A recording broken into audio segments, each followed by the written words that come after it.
in here yet, but give me a minute to get the live stream going, and we should be up momentarily.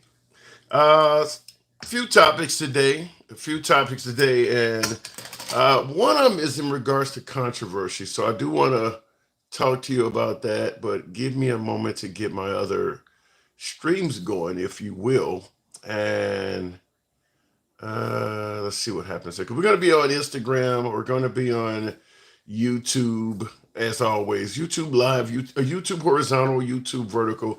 We're also going to be on Instagram and TikTok. Let me make sure I'm on Wi-Fi. I have no idea what just happened there, but hopefully it doesn't go back down. So bear with me. Uh, Welcome to the live chat. Remember to guard your. Okay. All right. So let me go ahead and see if I can get. I don't know why that thing just went down like that. So give me a minute. Let me get my other stream going after dealing with that shit.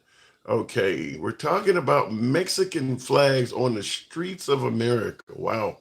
Um, is that a bad thing? Is that a show of something less than patriotic? So we're going to talk about it from that standpoint.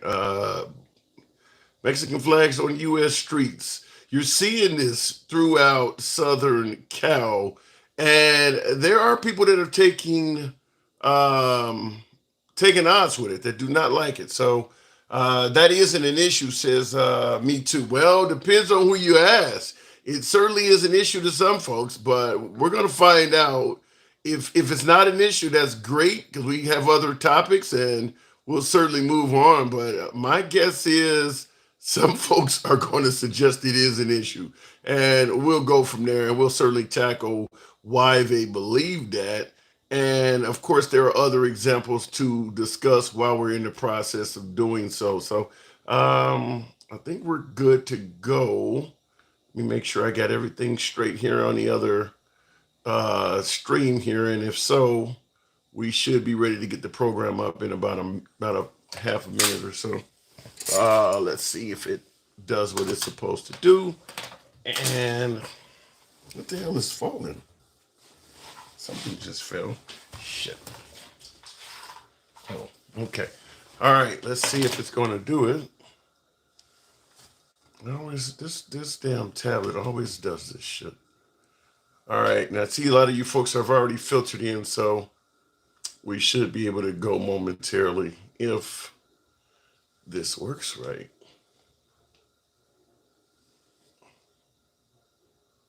All right. I don't know what's going on. We'll go ahead and start the live in three, two, one. What up, folks? Once again, it is indeed your boy Tim, the handsome liberal. Looks like I'm going to have some problems with one of my live streams. We'll see what happens, but we're going to be talking about obviously what's going on in Southern Cal because this is, I believe, night five. This is night five of the protests, riots, depending on what you're calling it.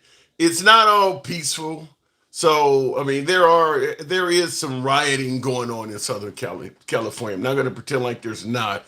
There is some rioting going on, but just like any protest, the overwhelming majority of the people protesting are peaceful. I mean, you got literally tens of thousands of people on the street. If they were all rioting simultaneously, it would be a mess. So they're not all rioting, but we're going to talk about it from that standpoint. Big Dog said it's all your fault.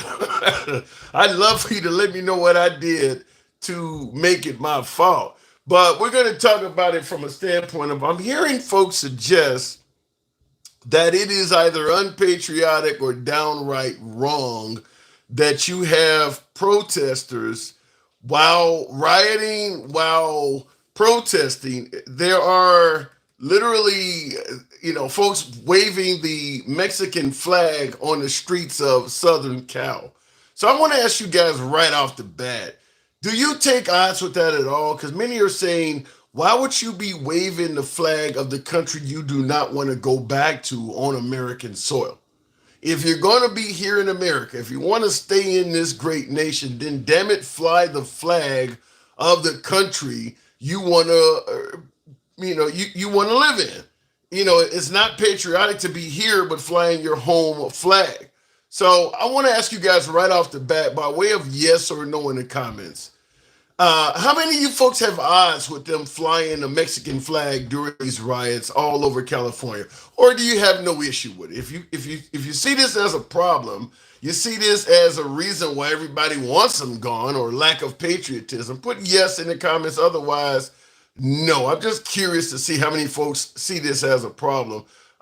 Disperse and go home, says Sour Pickle. Well, that's not going to happen until they feel their needs are addressed. So they're not going to disperse and go home. Don't do it.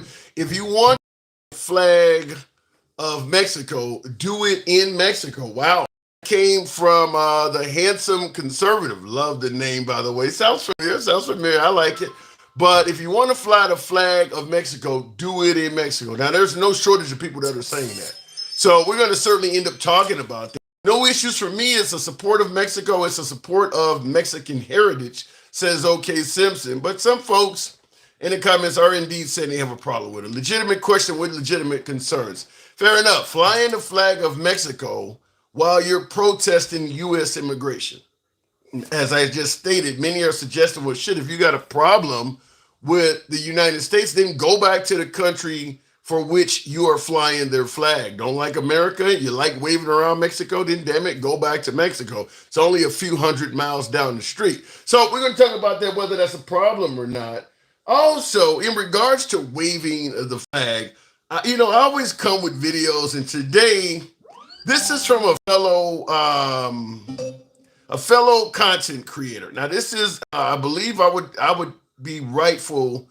I think I would be justified to refer to this gentleman as Black MAGA, but and I don't have a problem with Black MAGA. I talk to him every day, but I want you to listen. I want you to. I don't care if you're in this country legally, illegally. You're a transfer from fucking Mars. Okay. Hear him out. Burn the flag, step on the flag, or do anything other than praise that damn flag. Fuck you. Listen. I don't care if you're in this country legally, illegally, you're a transfer from fucking Mars, okay? If you burn the flag, step on the flag, or do anything other than praise that damn flag, fuck you. Listen. Okay, how many of you guys agree with him? Yes or no in the comments. How many of you folks agree with him? Now, he's obviously strong. He's speaking strong patriotism there. He's speaking strong patriotism. Now, I'm going to ask, we're going to be talking about flying flags on U.S. soil. Right off the bat, now, obviously, some of the things he is suggesting goes against the First Amendment. I mean, he's basically talking about banning the First Amendment. But what I want to ask also, while folks are suggesting that it is, that you should adhere to what he's saying, defend the damn flag, how many of you agree or support forced patriotism? In other words, if you're not patriotic to your country, you should face some kind of legal admonishment. I've heard Trump say something like, if you're caught burning a flag, you get a year in prison. Folks, if you don't stand up for the national anthem or you don't say Pledge Allegiance, something should happen to you. If you're a team, if you're on a college, basketball team or something like that, and one of the players do not stand for the national anthem, he should be kicked off the team and banned from college sports. How many of you folks support forced patriotism? Either you behave in a way that is patriotic, or the country somehow, some way gets to punish you, perhaps even criminally, as President Trump said. We're talking forced patriotism. There are countries around the planet that do exercise forced patriotism, and there are Americans in this country that are saying that as well. Also, continuing on, before we start taking callers and going to the box, real quick, does it make any difference to you that now Pete Hegseth and company have admitted the deployment of the National Guard and Marines to Southern California is going to cost us taxpayers $134 million? Does that price tag concern you at all? For Trump to deploy the Marines to Southern California for a week or whatever it is, they have stated it will cost taxpayers $134 million. That's a lot of money. Certainly considering the fact that both California Governor Gavin Newsom and the mayor of Los Angeles stated that these folks weren't even necessary. $134 million is what they're saying. So does that concern you at all, or do you believe it was, or it is money well spent and it was absolutely necessary? And make no mistake about it, folks. There's only a few square blocks in LA where this stuff is happening. The overwhelming majority of Los Angeles is not dealing with protests and riots. This is, you got to literally find this. I'm watching the news right before I went live, and one of the newscasters even said that. For you to know that this is taking place in Los Angeles, while you're in Los Angeles, you have to literally go find where this is at. This is not Watts riots. This is not the MLK or even Black Lives Matter. This is a very small segment of that city where this is happening at. $134 million. And I see in the comments, I'm not going to be to read the name, but he says in LA here, it's nothing like what the media has done to it. Yeah, and that's what we're saying here. Does that say Party Monster? Yeah, Party Monster. You're on the ground in LA, and you also are agreeing that it looks far more overblown on TV than what you're actually seeing on the ground there in LA. So we're going to talk about that. Last topic before we start taking callers and moving on. Now we all are aware that this weekend there's going to be a military parade in DC. In DC, tanks, troops, MRAMs. I don't know if some aircraft are going to be paraded down the street, whatever the case may be. But there's going to be military equipment celebrated in DC this weekend. It is also on Trump's birthday. We can take that as a coincidence, or we can take that as Trump trying to cash in with a birthday party for himself. I'll leave that up to you. But I want to talk about something else that's going to happen on that day as well. No King's Day. In other words, we don't need a king. Kind of in light of Tina Turner's may she rest in peace, her old song, We Don't Need Another Hero. Remember that from the Mad Max movies? We don't need another. Well, no King's Day. We don't need a king. It's going to be on the exact same day as the military parade, I believe. And this is widespread. Now you see the actual play card or whatever you want to say. This is the symbol for it on the monitor behind me. Well, this is where it's at. Here is a map of the United States. Every single dot represents where there's going to be a No King's Day protest. That's most of the populated United States. The only empty areas appear to be the fucking Mojave Desert and the wide open plains in the middle of Nebraska and Kansas, where there's literally no population. But this does appear as if every single city of any significance in America is going to have a No King's Day protest. So I don't know how many people are going to be watching the actual parade versus how many people are going to be watching various No King's Day protests in their towns, and if these end up getting out of hand. This could easily make it so that the viewership for the actual parade is significantly less. You can almost be certain that the liberal networks in all of these towns are going to be covering this protest. So the actual parade that Trump is throwing, you may end up getting a split screen where Trump is the inset in the small portion of the screen, and these damn protests taking place everywhere may be the big part of your screen. But you see the map behind me. That's everywhere there's going to be a No King's Day protest. Do you think that's unpatriotic to do that on the same day that we're supposed to be honoring the military? We're going to talk about that. So that is what the program is going to be about today, a host of topics. Certainly want to hear your opinion flying the Mexican flag on the streets of Southern Cal, and what do you think about that? And there's a whole lot of discussion we're going to have on that. As always, you know the program is MAGA friendly, has always been from day one, always will be. Nevertheless, liberals are welcome as well. So going straight to the comment section, in LA, I saw that comment, to continue, it's disgusting. So someone said it's disgusting. So having these No King's Day protests on the same day the military parade is happening, you're saying it's disgusting to do that. Hanson Conservative said, what would you think about flying the American flag in the middle of Mexico? I did it. I'll take the first caller, but I'll tell you, being candid myself, I did it quite often. When I lived in Australia, I had an American flag bumper sticker on my car. Certain holidays in this country, I would put a little cloth flag on the antenna of my car. I did it. So I know somebody, I know I did it, and I knew other Americans that were doing it when I was in Australia and in New Zealand. So when you ask me how do you think about doing it, I know because I did it my damn self. In fact, when I had in one of my condos over there, I even had an American flag on the balcony. So I did it. Tell me I was unpatriotic. And by the way, picked up a lot of chicks from that. The Australians didn't have any problem with me honoring the U.S. flag. It was a conversation piece, so I did it. Let me go straight to the bods. User 448, good evening or welcome to the program. User, are you there? Let me know if you can hear me. Yeah, Tim, it's Jeremy. How Hey, you doing? so what do you think? No King's Day? Good evening, Jerry. What do you think? No King's Day on the same day as a military parade. Is that unpatriotic? You think it's wrong to do that? Well, so when I said it was disgusting, I was referring to the flags of Mexico. But I do think it is kind of stupid. I don't think it's bad. I think it's part of your freedom of speech. You have the right to be wrong.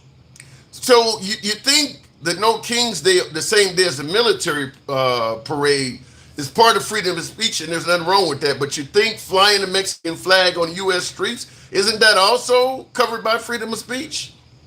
Yes, but there's a difference between what we call what we think is wrong morally versus what we think it should be illegal. Oh, so I don't think you should. I think you should be able to fly whatever flag you want.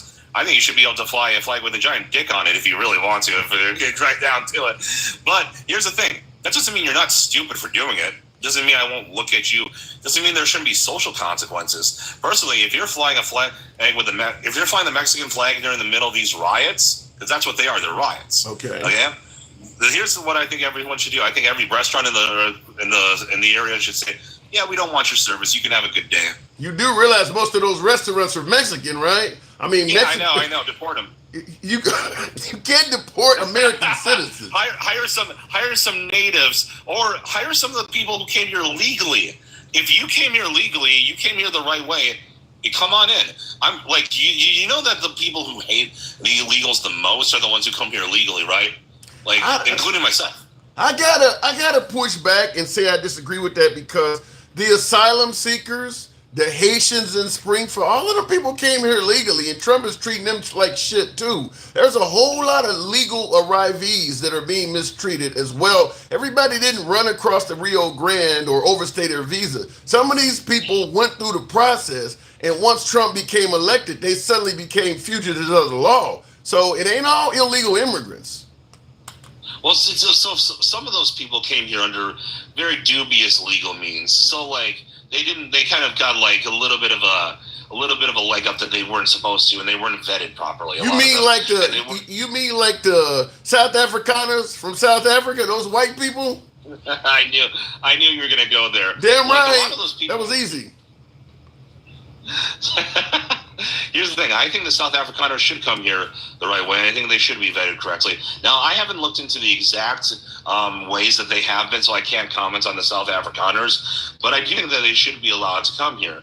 I just think that they should have to go through the same process as everybody else. And we know they did not. I don't think any of those South Afrikaners before Trump got reelected, even had a case in place with immigration. They literally went from nothing to actual arrivees in the span of about 3 or 4 months. So they really skipped the line.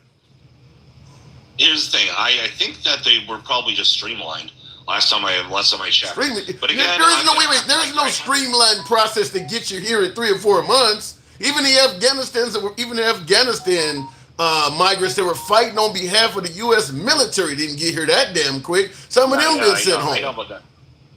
Yeah, I know, and a lot of those people should be allowed to come here too. You know, a lot of them were interpreters that actually helped us fight the Taliban. Okay. And so here's the thing. Yeah, this is why I may be MAGA, but I am not a Trump worshiper. I want him to do things the right way. So here's the thing. I can't comment on the South Afrikaners because as I haven't done my own research into them yet. I just know what's been happening to them in South Africa themselves. I'm not sure about the bringing them here process. But here's the thing. I want everyone to be playing the same game. Everyone should be playing the same game by the same rules.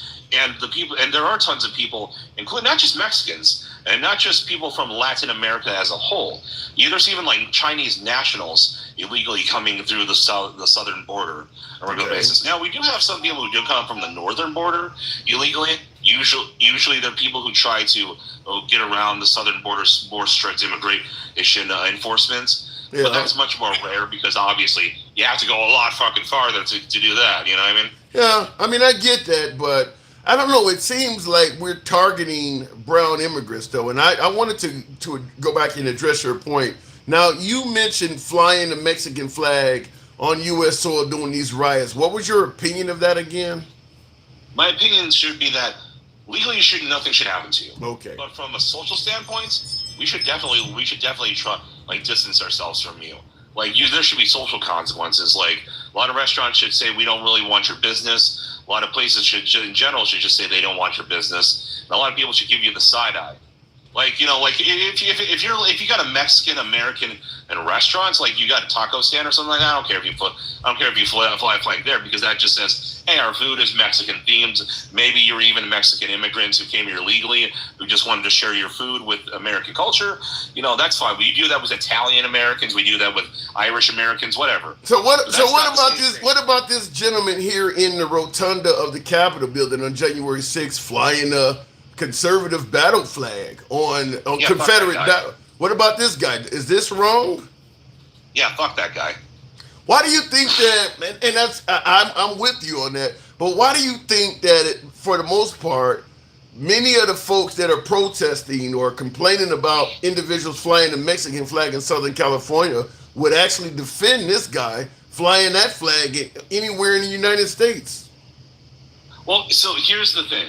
It depends on what they're defending them for. So most conservatives, believe it or not, the left and the right actually are the center left and the center right actually agree on a lot more than they disagree on. It's usually the far left and the far right that have the really bad disagreements. This guy would call far right. He wouldn't be considered the normal member of the right. Even in Charlottesville, way back in Trump's first term, most of the people who were there who were flying those specific type of flags were the outsiders who got the most attention. You're talking about the good people on both sides? You mean when Trump said, and not the neo-Nazis, those should be condemned totally. Do you remember that? Well, he originally said good people on both sides until the media kept hammering him, and then he started condemning the neo-Nazis, but he didn't do that in the beginning. No, he did. He condemned them. No. I remember very clearly. He made a speech. He said, and I'm not talking about the neo-Nazis. They should be condemned totally. But I'm trying to figure out, if you're there to defend Confederate symbols and things like that, how can you be a good person doing that? I mean, we know what these people stood for during their time. Oh, wait a minute. What do you mean by defend? I defend his right to freedom of speech. I don't defend his ideology. No. I'm saying if you're defending the display of Confederate symbols in public, we know what the Confederates stood for during their time. Why do we want symbols and tributes to them on display? We know these were not good people. I don't know where you're getting this from. I've never said that we should have these things on display. No, when he said good people on both sides, some of those people were there to Oh, he wasn't talking about the white supremacists. He was saying he condemns them, remember? Yeah, but when he said good people on both sides, who are the people that are being represented then? Who are the good people he's talking about? He's talking specifically about, it's the more, I guess you call them basic bitch conservatives, you know what I mean? The regular are people who were just protesting against Antifa, which is a far left. There was nobody there protesting against Antifa. They were there to have the statue taken down or have the statue left up. That's the only two sides. There was nobody protesting against Antifa at that. Yeah. Well, again, the whole point of it is that you can't just take down on a statue like that violent until it has to be done officially. There Yeah, was no official. I get all process. I get the notion that it should be taken down officially and not violently taken down. But I don't get the part about you know what these people stood for. Why are you defending keeping it up? Even in regards to taking it down officially, they're protesting it. Why do you want statues and tributes to bad people to remain in public? Well, here's the reason why. Have you ever heard the phrase "the perfect is the enemy of the good"? Repeat that. I know. This is going to sound a little bit odd, but stick with me here. There's an old phrase called "the perfect is the enemy of the good." You got to explain that.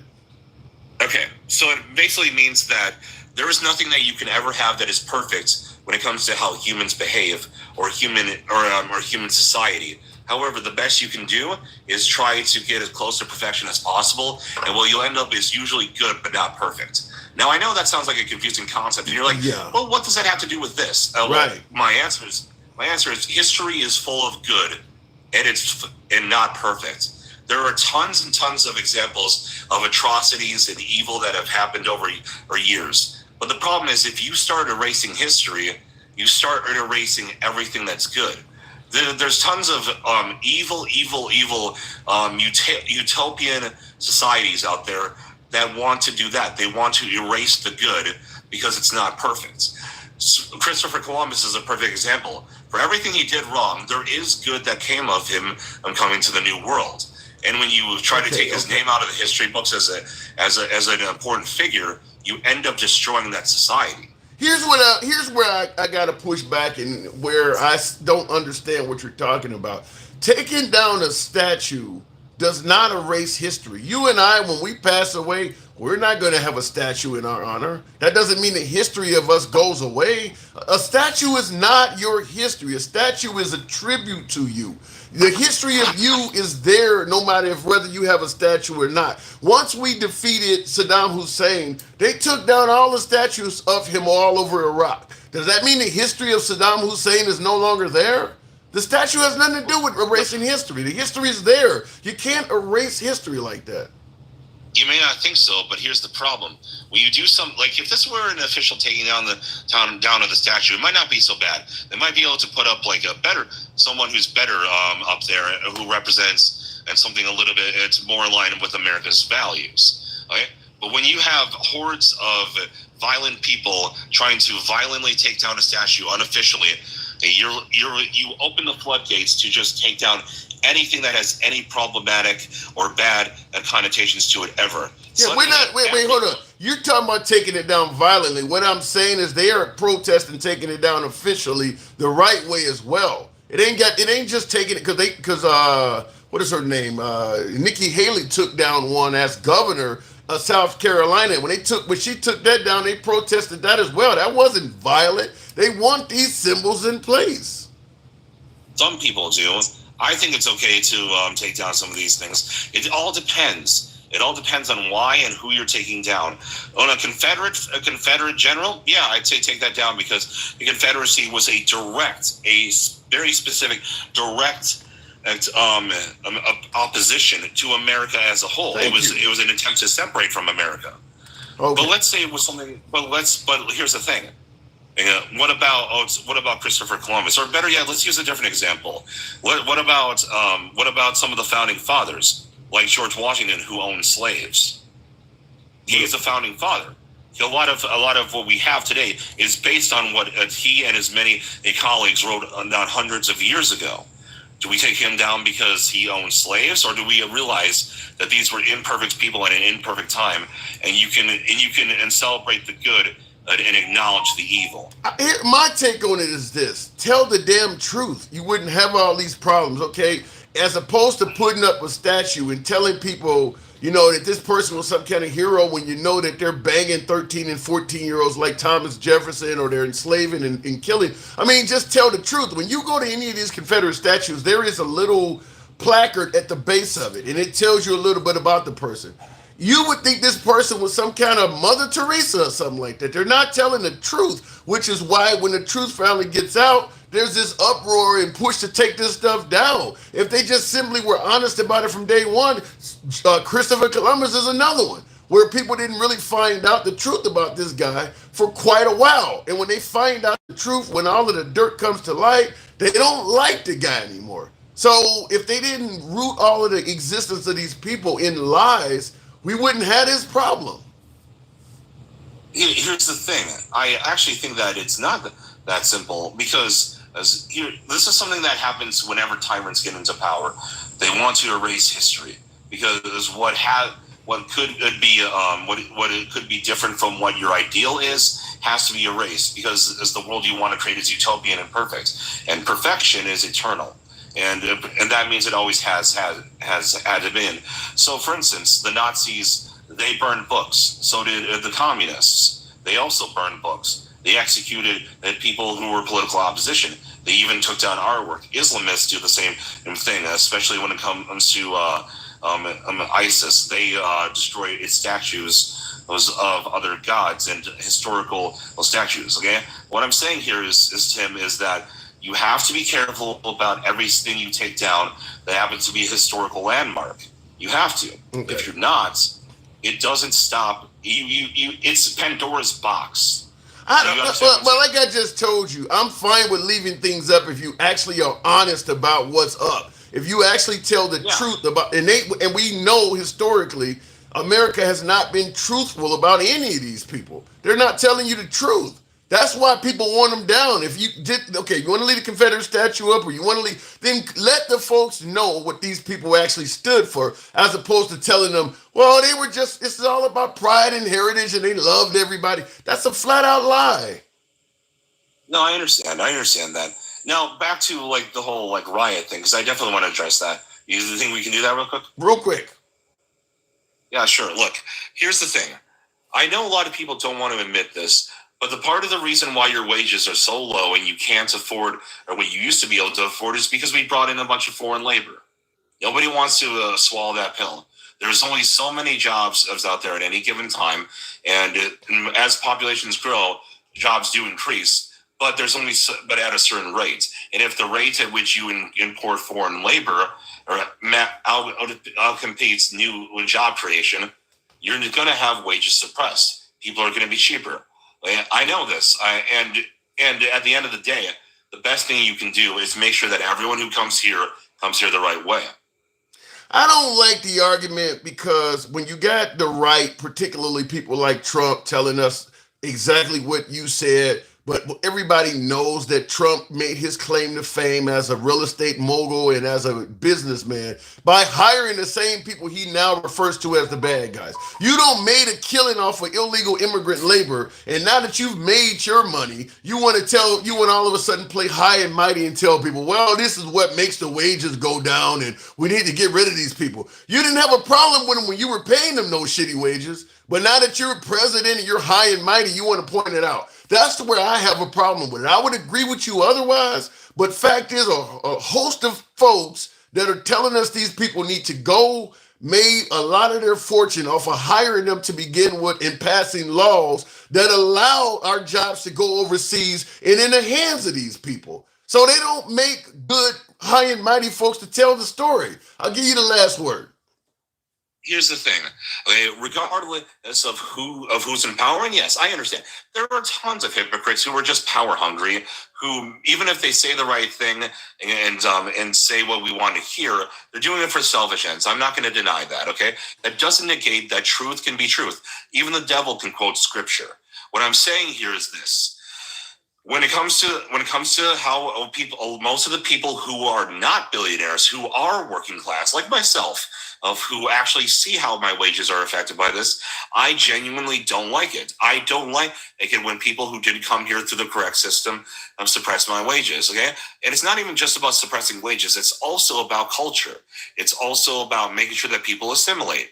It's and making sure that the people I don't know how you're going. I hear what you're saying, but considering the fact that you're against a minimum wage increase, even once you get rid of these people, I don't know if you're going to get what you want because you don't believe the minimum wage should be raised. You're still helping out the same folks that brought these folks over. Fact is, whether it's illegal immigrants or whether it's minimum wage, there's a group of people in this country, the ones with the money that do not want to pay you and I properly, and you're on their side. You're on their side, whether it's with the illegal immigrants or whether it's with a minimum wage ban. You're on their side. Okay, first off, the rich are not what's the word A monolith. means. Thank you so much. Yeah, there are different people of different strides who have different philosophies about how much you should pay people. There are a lot of rich people I know who run businesses who intentionally pay their workers way above minimum wage, and they have stricter rules on who they hire because they want the best. They want better workers. It really depends. And again, like even if we didn't increase the minimum wage, okay, people would just increase how much they pay the average worker just because they don't have many options. When there are more jobs than there are people to fill them, employers have to compete. They have to compete for employees. It's basic economics. Yeah, you and I disagree. You and I disagree on this. You and I got to move it on, Jeremy. We disagree on that as always. I think that holding the minimum wage down holds down the prosperity of the employees that earn it. But you have a difference of opinion. Thanks for coming through. Talk to you next time. Have a good one, Tim. You too. All right, moving on with the program. Tap the screen, by the way. Get the likes on up to about 30,000, if you will. You know how the program is ran. We don't block, ban, or censor anyone. I'm having trouble getting up my damn YouTube horizontal has been having problems, which is why I've been trying to finagle with that the whole time this live has been going, and that doesn't look like that's going to happen. Anyway, William says they believe California is Mexico and we stole it from them. Some of that's true. Obviously, California is not Mexico. But the notion that we stole, I mean, America is a landmass that is a bunch of stolen countries connected together. Well, I mean, we had the Louisiana Purchase, so that was purchased. We purchased Alaska. That wasn't. I mean, there's some countries that we didn't. I mean, some parts of America we didn't steal, but there's a large portion of America that was stolen. So, when you say they believe California is Mexico and we stole it from them, I mean, some of that's true. I mean, some of that actually is true. I mean, what was it, the Alamo or whatever? I mean, there was part of that where we literally created a reason to go to war with Mexico just to steal some of their territory. We actually did do that. So some of it is stolen. How is it that illegals can afford to live here just fine? Tend to a house. They don't live a fucking life. They barely get breaks or vacations. I mean, you could do a lot better financially if all you did was focus on making money. You didn't enjoy any of the pleasures of life. You didn't take any vacations. You didn't go on cruises. If you just simply buttoned down the hatches and worked, to quote Rihanna and Drake, just work all the time. I mean, that's what they do. You live in tent to a house. You got 1 or 2 cars for the whole house. Americans like to live quite luxurious. So yeah, as an American, you don't want to live the life of an illegal immigrant. I mean, which is why they can work for those pathetic wages. If you got a small dwelling that the rent isn't that much, and you got it packed out with 6, 7, 10 people, and they're all paying $100, $150 a month contributing to make the rent happen, yeah, you could do it. You could actually get away with doing it. But most Americans don't want to live like that. You could actually get away with doing that with a very low salary. Imagine if you put 8 minimum wage earners in the same apartment. They could pay the rent. They could literally pay the rent and afford to live there. If you put that many of them in there, some of them may be sleeping on let-out couches and shit like that. It ain't going to be a luxurious arrangement, but you are making it. Looking in the comments, house workers do that 12 in one house. Yeah, that's what I'm talking about. It can be done if you want to live like that. Going back to the box, continuing on, we're talking about Mexican flags on U.S. soil. And do folks have any problem with that? Is that something to complain about, or free speech, First Amendment rights? And I want to, before I take the next caller, you've seen the Mexican flag on the screen there. You've seen the Confederate flag. How about this flag right here? This has also been flown all over the streets of Chicago, all over the streets of America lately, Nashville to Columbus. They wouldn't fly this shit in Chicago. That would not go well. Most of these dudes would come up missing if they flew this flag in Chicago. But they have flown these flags all over the streets of America. And oddly enough, Same people complaining about the Mexican flag on California streets ain't saying shit about stuff like this. Dencal, good evening. Welcome to the program. Good evening. Good evening. Hey, Mexican flags on California streets. What say you? I don't even understand why we having a conversation about the damn flag. Like people fly flags every damn where. Like when did it become? Didn't the Supreme Court already rule on that? We could burn it, stomp on it, all of that. Well, that's freedom of speech. Yeah, but the point is, how the hell you gonna be protesting this country while flying a flag of another nation that you do not want to go back to? If you want to represent your heritage so much, take your ass home. This is what people are saying. That's got nothing to do with the freedom of speech, bro. We can talk about what people's motivations are and all of that shit, but the same way somebody from down south can say that is heritage and pride to fly the Confederate flag is far worse than somebody flying the Hispanic flag. So you believe like those people were traitors and enemies of the state. Yeah. These are just people who fled. They loved their country, but they had a tyrannical government or they had crime that was out of control. All of those people don't want to leave their home country. They leave for a better life because they know they can't make a life where they at. So what you're basically saying, because you often hear folks say the Confederate flag is not about hate, it's about pride and heritage. What you're saying is the Mexican flag genuinely is about pride and heritage. Unlike what they say about the Confederate flag, they fly the Mexican flag. Yeah, it really is about pride and heritage. Yeah, those people don't leave their country because they hate their country. It's the circumstances that they're in, what they want to get away from. Yeah. I bet you if most of them, if their country got their shit together, if America stopped, screwing them over as far as trade and everything, you'd probably have a bunch of people self-deporting to go back if they can go make a living wage, take care of their families. What about they don't like all of this political shit? I want to give you this one. You can take this any way you want because I saw this in the comments. I thought this was interesting. MAGA J. Thibodeau says Sunday is Burn Mexican Flag Day, if it's okay. So in other words, MAGA wants to go around protesting what's going on by burning Mexican flags.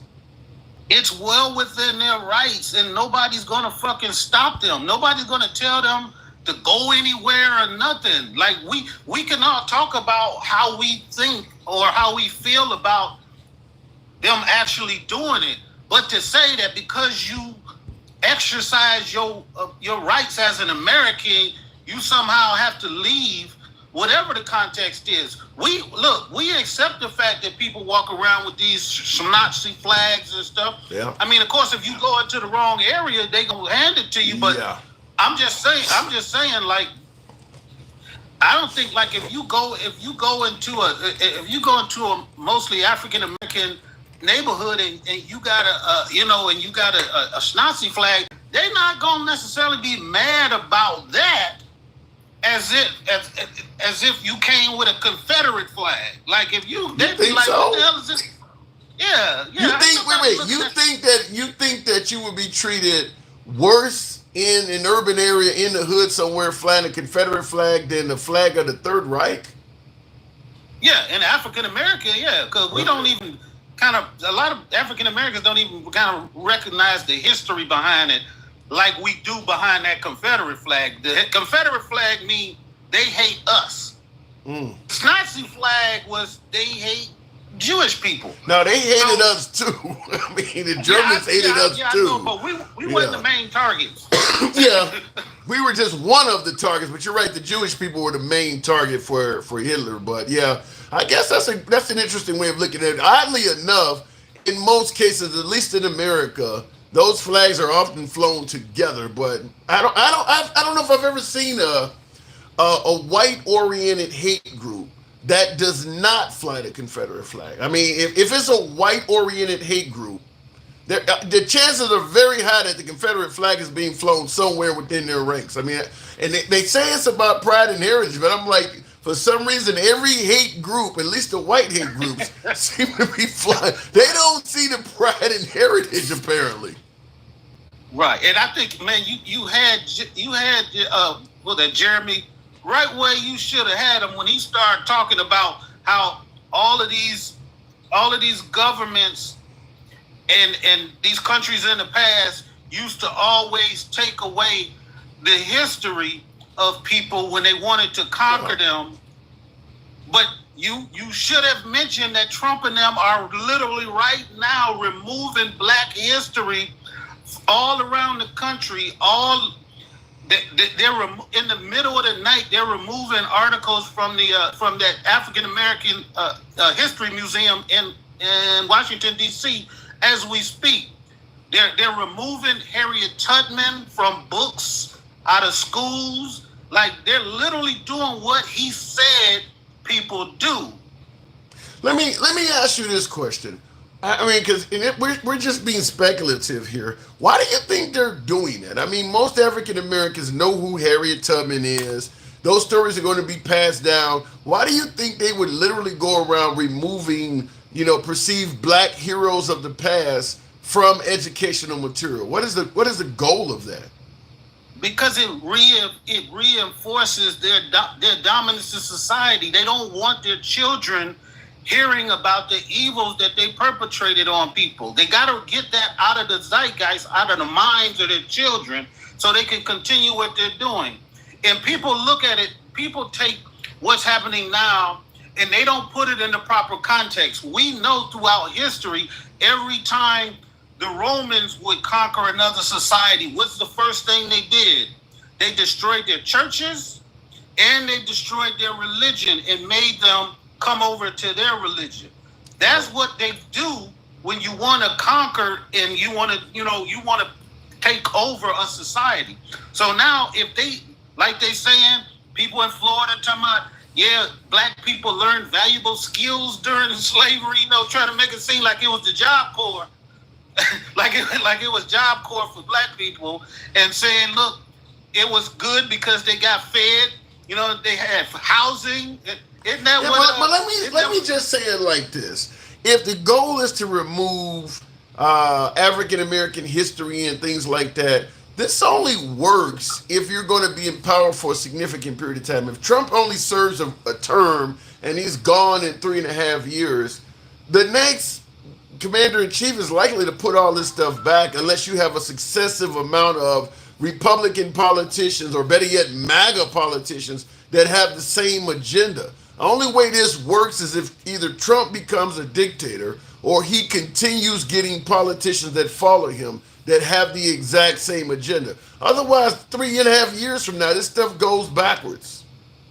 Well, it may go but if you listen to what Bannon and Roger Stone and them have all said, if they do enough to society, it's going to take almost decades to put everything back into play.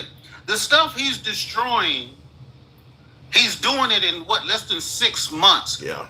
But just imagine how hard it's going to be to put all of the proper people back into place.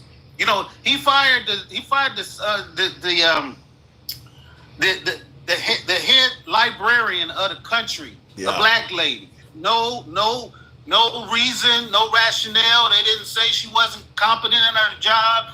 She's he called her. They did suggest she was DEI. They did. I mean, they did just out of the. I mean, any black person. Right. Yeah, any black person with high status is DEI to the Trump administration. Right, and so to do that, when you start messing with the Department of Education, once you defund that stuff, you can't put that stuff back together in 5 months like he's doing, tearing it apart. And they understand that. This is not necessarily a permanent fix. But, when they were talking about the browning of America in 2045, then, the whites will be the majority minority in this country. Like, if they can push that back 10, 15 years, that's the goal. They know they can't permanently do it. How are you going to, by simply removing black history from, the shelves and things like that, if you believe whites are actually being replaced, you gotta fuck with the birth rates. Removing history ain't gonna stop some of us from getting with some snow bunnies. I mean, you're gonna have to do a little bit more than just remove history. You're gonna have to remove some semen. So how do you stop that?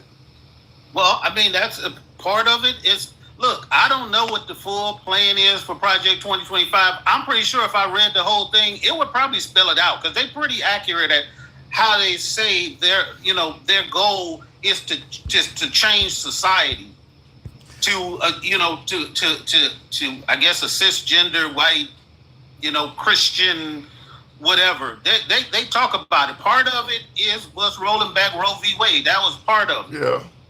My guess is you would have to start attacking interracial unions as well. I mean, because they're if you believe the way our country was founded, that any drop of brown or black blood meant you can no longer be called white. So that means any white mom that gives birth to an interracial baby, that's not a white baby. So they're going to have to stop the women from their community from mating with people that are not pure. I mean, so there would have to be some kind of law in regards to that as well. Well, I mean, I don't know how it would work fully. I haven't fully thought it through, so it would be hard for me to give you a well thought out answer. But I'm just saying, when they start messing with all of this, they start messing with Medicare and they start doing these things specifically in red states and all of that kind of stuff, and they offering a MAGA savings account to every baby that's born. Like these are like this is stuff that they thought about that would help their race. I'm convinced. And I'm not a racist, but I can see racism. Like they can say, people can say what they want to about now it's reverse racism. White people is being held down. They not getting what they deserve because black people, that's all bullshit. They still own 80-90% of all Fortune 500 companies. They fucking run every goddamn thing. You raise an interesting point. There are a lot of people that believe that America is currently discriminatory towards whites and they are being held back. There's a lot of whites that believe that. Yeah, I believe that. And it's being taught now. And they want to put that in schools now to where it wasn't such a bad thing.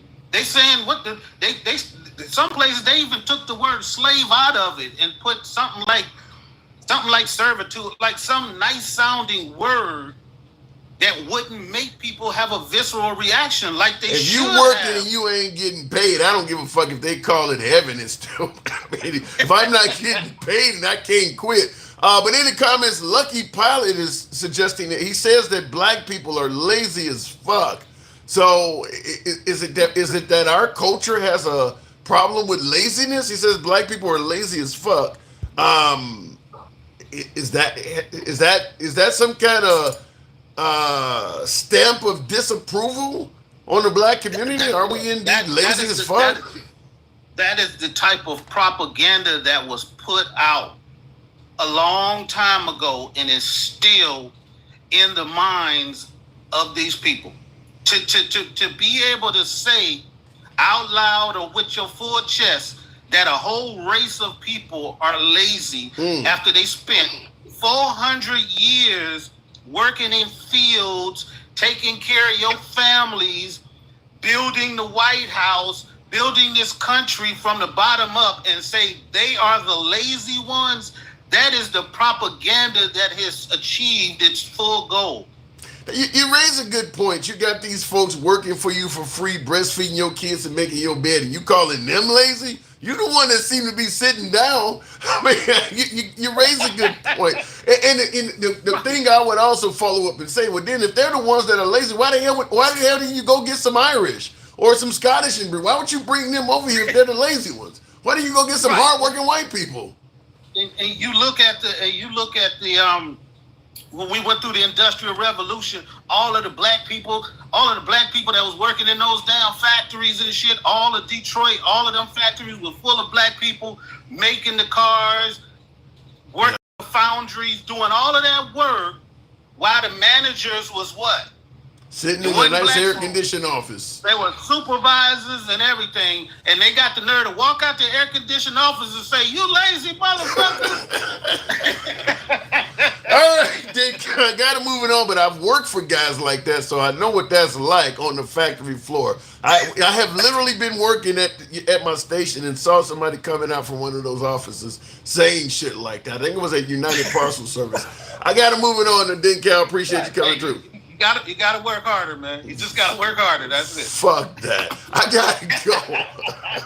Good talk. All right. All right. Moving on with the program. I see in the comments some black people were slave owners. Very, very few.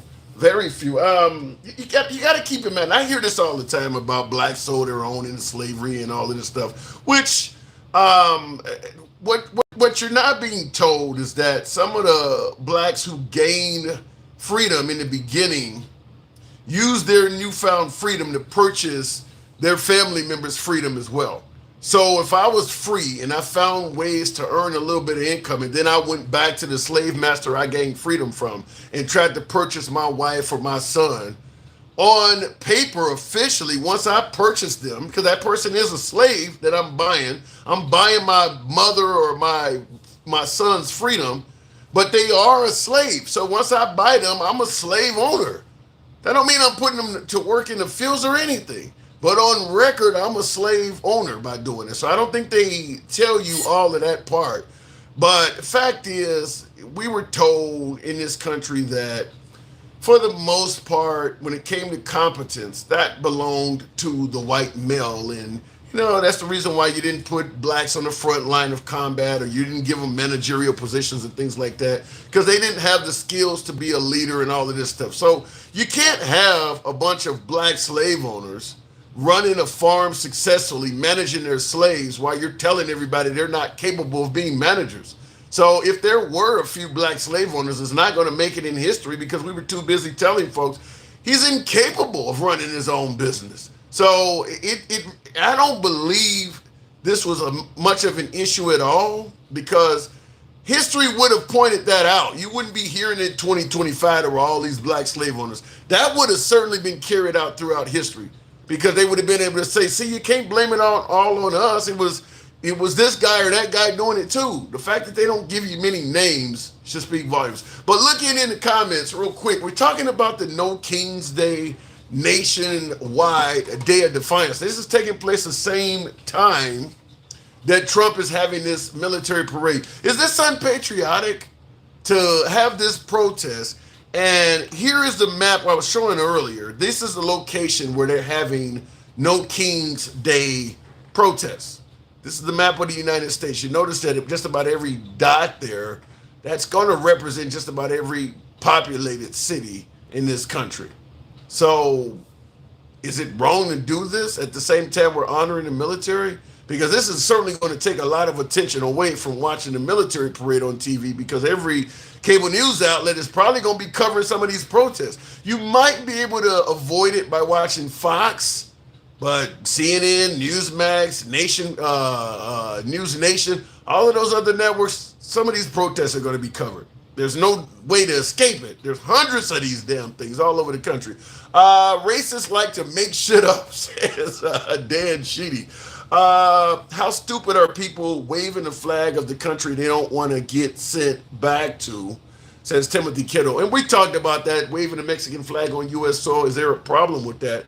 Going to the box, I won't watch that BS, says realist treats. When you say you won't watch that bullshit, are you talking about you won't watch the No King's Day protest, or you won't watch Trump's parade? Which one are you going to not watch? Let me go back to the box.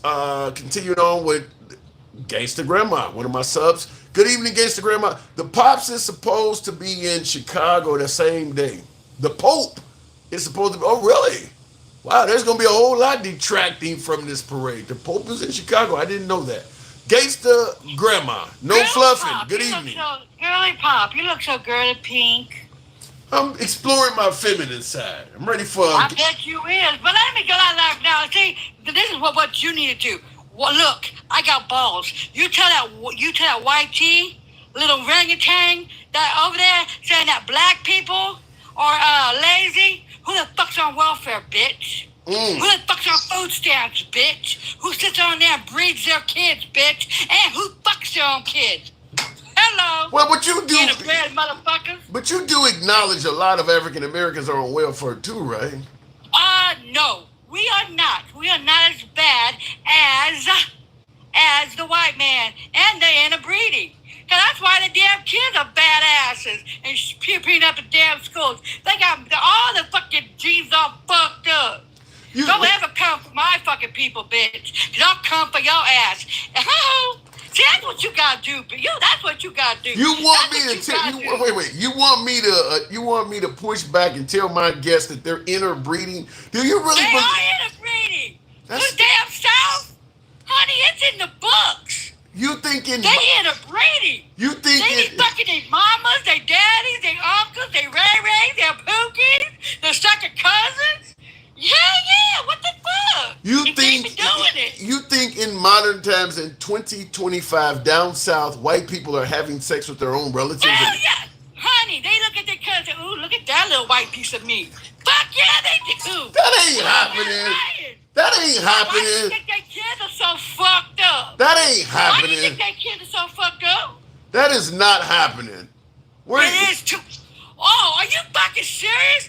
They still having those parents. What are those? When the white man be marrying Tom, Dick, and fucking Jerry, their cousins, their mamas, and everything else, and then they fucking their own damn daughters and shit. What the fuck? Oh yeah, that's why you need to go get education. You know what I mean? I want to get educated. I want to get educated from you, but you're telling me that white people. Well, that's what it is. They don't even have that education. They say, "Ooh, look at that little white Jerry," and I be fucking my own damn cousin. That is you see our black asses doing that? Do you see our black asses fucking our cousins and stuff? Fuck no, we do not. We do not fuck our cousins or grandmas or anything else. Okay, we have our own damn people to be fucking on. Let's just speculate. I mean, we're guessing here. That's not. Hold on. That is a hard ass. See, Tim. That's why they be pushing on your ass because they are doing it. Why do you think Jeremy is so fucked up? He makes $15 fucking an hour. I guarantee you, he is a product of that shit.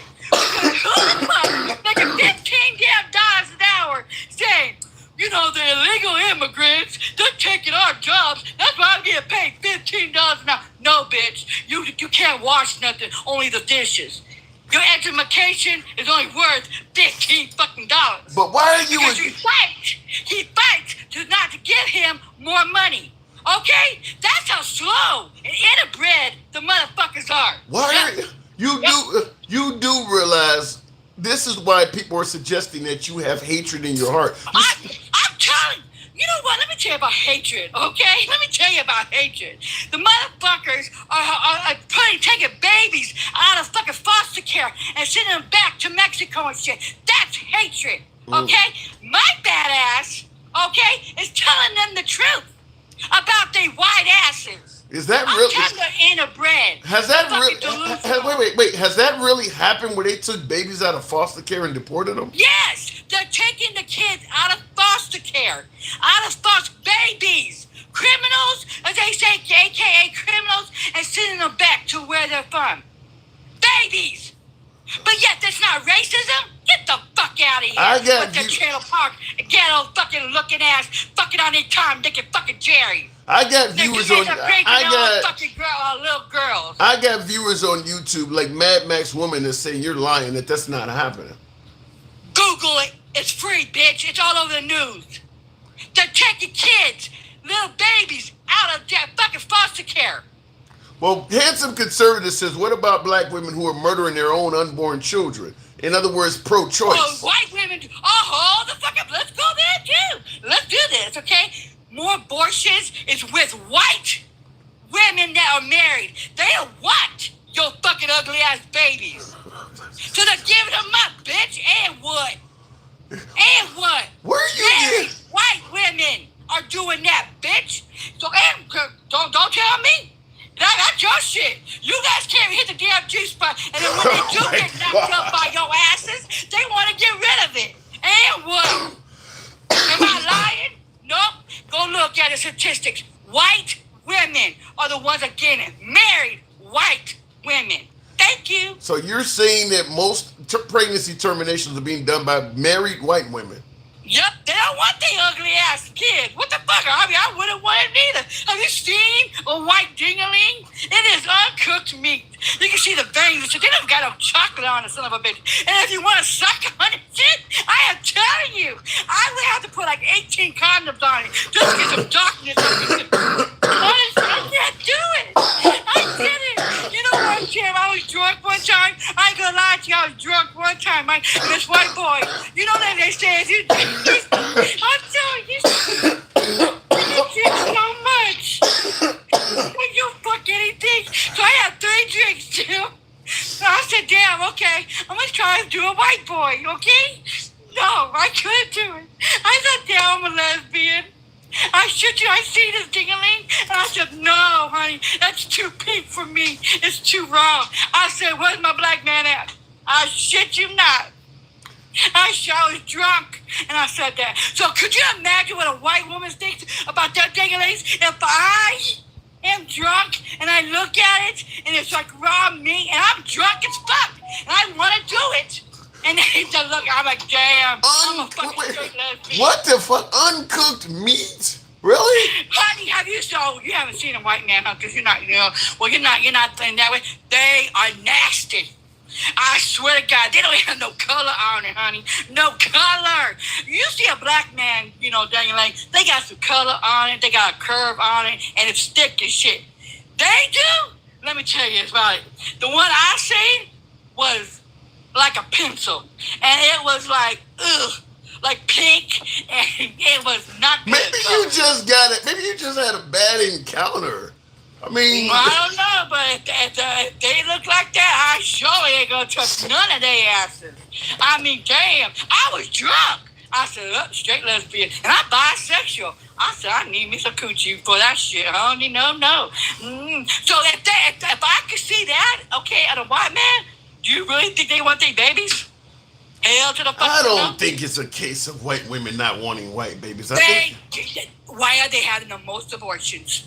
They are. Statistically, they have the most abortions. It's more of them. It's more of them. They married to the white man. I would have, hey, line them up, baby. Line them up.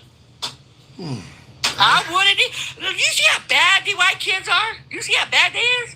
Peeping at the schools. I seen this one woman today. That little white girl talking mad shit to her mama. Call her out her name. You know what? I wish my kid would call me out my name. I'll beat her ass all the way. Yeah, but you're gonna talk about how bad white kids are. You do realize in the hood, you got juveniles doing everything from carjacking. Okay. Well, let me about the hood. You know the hood schools how they got pew-pewed up?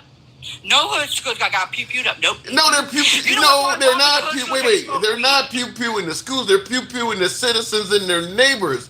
Carjackings are through the roof from juveniles. Let me tell you something. That is not black and black crime. That is, what is it called when you're in the hood and it's like black? It's like proximity or something like that. Yeah. Crimes of opportunity in proximity. If I go into the white neighborhood. The little with all the the crystals all up in, and I pew up some thing. That's white on white crime, right? Yeah, but they don't. I pew up a woman, right? Well, I pew up a white kid, a woman, right? Yeah. They will get me for being. Mm-hmm. Yeah, but let's be. Yeah, whatever that shit's called. Yeah, but gangsta grandma, let's be honest. You don't have as much crime in white communities as you do in urban black communities. You don't have the same amount of crime. That's not true. Do you know in Arkansas or whatever Arkansas, isn't it? They have more pew-pewing than what is it called? California. Mm-hmm. And we got straight hoods up here. I guarantee you. Let me tell you something, okay? We have Compton. We have LA. I got maced. I'm not maced. What when you get shit in your face? My eyes started burning. I got that shit last night, right? You know what the maggots did? They went to Beverly Hills and do their signs. Did a little flag to Beverly Hills.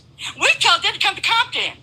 Come down to LA. So you're telling me you believe that in white communities they have just as much crime as say inner city Philadelphia, Detroit, Chicago. They do. All the red states have higher crime than we do. But even in the red states with the higher crime, it's still in blue cities in those states. Not all of them. The overwhelming majority of it. And it's the governor that is the governor. It's the governor, and he's red. He don't give a damn. He don't give a damn. And would. I don't know. Quit being Uncle Tom, little fluffy. Quit being Uncle Tom, because you know it is. You know it's the fucking truth. And let me tell you this. You know what? We do have our problems and shit, but we're not pew-pewing up our schools. We don't threaten people to go into church and pew-pew them up. We're not fucking our Tom, Dick, and our fucking damn cousins and shit. We're not doing all that. We're not unaliving our kids because we don't want nothing to do with their damn fathers and shit. We're not doing all that. I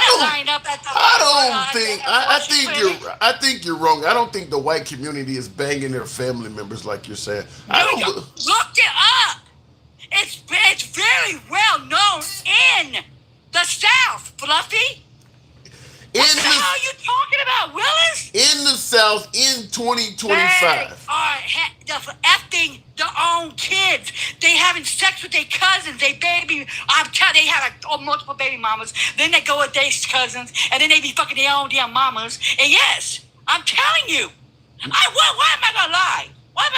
They are disgusting. And then when I seen that dang-a-ling, I would be at the abortion clinic too. If I was a white woman and I said, "Are you fucking me with that shit?" That's why they coming to our black men. I mean, they couldn't even hit the G spot with that shit. That's why they're trying to take on black men. Because you know why? Because the dang-a-ling might give them gonorrhea, might give them some damn, what is that called when you have raw meat? Why are you stereotyping all white men? You realize how racist this sounds? Why are you stereotyping our asses saying that we're fucking lazy? Huh? Yeah. And you know what this lazy black woman's doing? I got 3 businesses. I smoke every damn day. That's my product. You feel what I'm saying? When I'm closing down on the 14th to protest Donald Trump, I'm closing my business down. Because I can do that. The white man works for me. See, I'm the bitch, honey. And they my little... You actually have white... Wait. You said the white man works. You actually have white employees against the grandma? Yeah. I have a couple of them. They my little homies. I didn't even. They my little homies. I ain't gonna talk shit about them because they're my little homies. Right. You know what I mean? They'll do anything for me. At least you ain't discriminatory in hiring, okay? Because you didn't sound. No, but I'm not even discriminatory. Do you see what I do? I give the maggots the same bullshit they give to us. We're fucking lazy. We're on welfare. We're doing this. We leave our baby. The black men leave our us. But let me tell you something about that. There's more white men that leave their fucking damn kids than the black man do. Just because the black men are not in the homes, they're still in the lives of their damn kids. So they can mess me with that shit too. You said You said there are more white men that leave their children than blacks. Is that where have you heard that from? Damn right. It's a statistic. It's a fact. There's more black men in the fucking homes taking care of their damn kids than the white man is. Go fucking figure. But hell, I mean, I would leave too if I had some badass kids peeping up the fucking school and shit. Google's free. All right, gangster. See, me and you are different. See, you let the white man talk shit. You let them say that we're all this and all that. I come back and I fire the fuck up. I tell them, see, I'm not racist, but I give them the shit right back to them. Oh, you're just so hateful. You're so racist. No, bitch, I'm giving you the same damn dirt to give it to us, bitch. And I'm not the one that has the damn dang-a-langies that nobody wants to fuck. They want to give up your damn kids to the abortion clinic. You don't see no black women doing that. The only reason why they have to do it is that they have a fucked up situation going on and they have to do it. But we're not the lines we're not in the lines, honey. I'm like that. Nope. All right. So you know what? You need to quit bluffing with your pink looking ass. You know, and that does look good on you. Oh, thank you. Okay? But girly pop, you need to cut the shit out. And you need to push the fuck back. And don't let them say that we're fucking damn lazy and shit. And when the motherfuckers, we built this son of a bitch. And guess what? We will rock the Mexican flag. And we will burn the damn American flag. Because it is all about fucking hate. And what, bitch? My dad and my husband was in the shit. And they would let us do it too. I gotta go. I'll leave it with that. That is covered by free speech. I have to go roll up again. But you have a good one. Always a pleasure. Thank you. All right, moving on. That is the one and only gangster grandma. Every night she doesn't take prisoners, including yours truly, but She's a friend of the program. You know how my subs are. Bring them up. We don't block, ban, or censor. She makes the perfect example of showing that. We don't block, ban, or censor. You can be critical of anyone on the program, including the host, which you just seen happening there. Nevertheless, that's how the program is ran. We're all about free speech. We are MAGA friendly, despite my last guest not favoring that. We have always been MAGA friendly. We always will be MAGA friendly. MAGA is my preferred guest. It's just not as hard to get them. Nevertheless, you are MAGA, says Malik. He says I am MAGA. Okay, well MAGA thinks I'm a libtard, so you guys need to sit down and have a conversation and hash that shit out. Tap the screen, by the way. Get the lights on up to 70,000, if you will. Zachary Small, people lift the living amongst your own people is punishment to third worlders. I don't know about that. I don't know about living among. I don't think it's punishment living among them. I think the conditions are what is punishing. Fuck MAGA. They've ruined the country. Says LB things, stuff, and more. Well, it depends on who you ask. A lot of folks believe that Trump is making America great. So the opinion is both ways looking at that. So we're actually talking though about. You heard my last guest talking about flying the Mexican flag and literally burning the American flag. You got folks in Southern California flying the Mexican flag on U.S. soil. Do you have an issue with that? Do you think that's wrong? You want to stay in America. You don't want to be deported back to Mexico, but you're in America flying the Mexican flag. Do you see any issue with that? Do you have any problem with that? Or do you believe it's covered by free speech and those who have a problem with it should shut the fuck up? That's what we're talking about. Tim, you didn't say you weren't MAGA. You are a Trump glazer. What the hell's a Trump glazer? I would like to know what that is. Governor Newsom is addressing the nation right now. That ain't what I'm seeing. I got News Nation tuned in on the big screen. And it says Newsom is begging, of course, but it doesn't say he's addressing the nation right now, so I'm not seeing it. That shit is the same as flying the rebel flag and treason, says William Perry. They should have both the American and Mexican flags in. Well, if America's trying to kick them out, I don't think that's the time to be patriotic towards America. America's not exactly showing them love if that's what's going on. Continuing on, Rafael Juarez, maybe this would be Hispanics for Trump. Rafael Juarez. Good evening, Mr. Juarez, if you're there, senor. I'd be curious. I would love to get some Mexicans for Trump on the program. I've had one or two over the days. I haven't had any recently. In fact, I haven't even heard from Hispanics for Trump in recent time. It's as if they've disappeared. Venezuelans for Trump, Cubanos for Trump. Where are they at? I haven't seen or heard from any of these folks in weeks. In fact, in about 4 months, I haven't heard from them. Wonder where they went. We're going to have to let the box reset because it doesn't seem like it's going to bring up Mr. Juarez, but I would love to hear from Mexicans, Hispanics, Cubanos, Venezuelans, anywhere south of the border. If you have heritage from any of those countries, Nicaragua, Guatemala, Honduras, and you are born and raised here, but you have heritage from one of those countries and you support Trump, I would love to hear from some of those folks. I haven't heard from any of them in recent times. Heard from them before the election. Since the election, they've won total silence, radio silence. Let me try the next caller. I could not get Mr. Juarez, which I really wanted to hear from, but we'll continue on with Miss Mo Betta. Good evening. What's so cold is the Mexicans are home. Nobody wants to mention that part. What do you mean, what's so cold? I don't get that one. What's so cold is it? Miss Mo Betta, good evening. Hey, Tim. Hey, I assume you're going to be a little lighter on me than my last caller. I'm telling you, listen, if you had a bad day and something at work, listen to Gangsta Grandma. She going to just make that all that disappear. She is so funny. Like, she certainly will. Tears over here. I will never look at uncooked meat the same anymore. I listen, I don't even know if I want to eat meat after that. Like... I will never look at. I think I'm gonna just go flat out vegan. Yeah, no shit. I went to Lone Star this evening, Lone Star Steakhouse, and I'm glad I did not have an uncooked steak. I mean, she make me want to have that motherfucker well done from now, and I don't even want a pink center anymore. No sushi, none of that. Right, I don't want nothing pink. I might have to take off this shirt in the middle of the program. So let me ask though, in regards to this whole notion that in Southern California they're flying Mexican flags on American soil, is that problematic at all to you? No, I mean, listen. First of all, what is the flag? How is that affecting anybody? You know, do they go around burning flags and all that stuff? No, because you don't really accomplish nothing doing that either. So because contrary to what they believe, where is everybody from? And they need to stop calling George Washington a founding father. He's not a founding father. He's just a forefather. He's just one of the early ones. He didn't found anything here.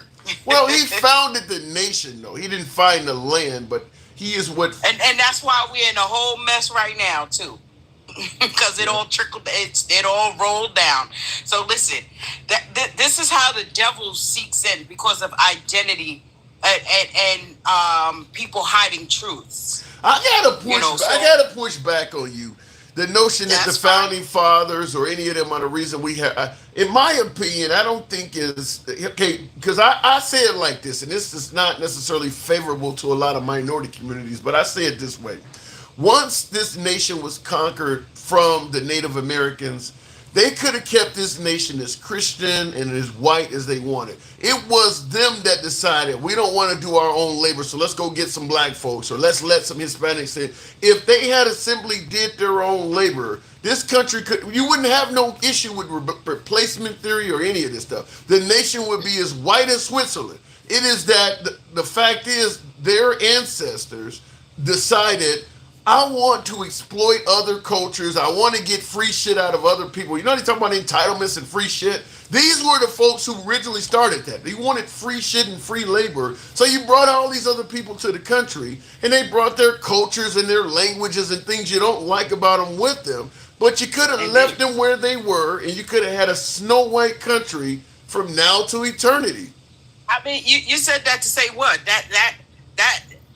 Those hundreds of years that they brought other cultures and stuff over here wasn't good for them. I mean, we might be in a better place now, but what was sacrificed to get there, to get here? Well, I get what you're saying. What has been sacrificed, if I'm understanding what you're saying? No, what I'm saying is the same people who are complaining that whether it's Hispanics, whether it's blacks, whether it's immigrants or any sort, that is poisoning the blood of this land, or they're vermins or all this other shit, or that they're taking place and replacing whites. What I'm saying is, if you held your ancestors accountable, these people didn't have to be here. The only reason all these other cultures are here is your people wanted to either be lazy and get free labor or make an excessive amount of money by paying people low salaries, and they fucked up the culture of your country. You could have kept this country as white as you wanted. Once the Native Americans were pushed to the side, the country could have been Snow White. But your ancestors got greedy and started bringing every damn body to the party. Right. True. Exactly. And that's exactly what they did. And now when that stuff is called out, then they call us racists. Yeah. Because you point stuff like that out. Oh, you're being racist. No, I'm just pointing out to you how all of this stuff started. Yeah. Because in order for all of the leaves and all of that stuff to go away, all of this stuff, you will have to get to the root. Yeah. Other than that bad tree is gonna keep producing bad fruit, and that's exactly what we're seeing now. You know, do you want a closed border? Maybe so. Maybe so. Now that the border is even under control, guess what? It's even worse. Yeah. It's chaotic here right now. I personally do not know how we can successfully manage a closed border while actively being involved in all sorts of worldwide issues. I don't. Yeah. If we became a true nationalist country like North Korea, where we didn't deal with anybody and nobody dealt with us, you might be to pull it off. But America is literally in everybody's business. How can you can't really have a closed country while doing that. You can't.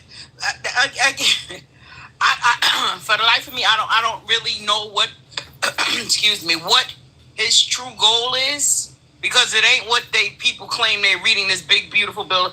Those are not Trump's goals. Those are the white Christian nationalists' goals. Those are somebody else's goals. Those are not his. The Heritage Foundation, those writers, they just use him to put him forth. They're not his. Trump couldn't care less. All he's worried about is money and power right now.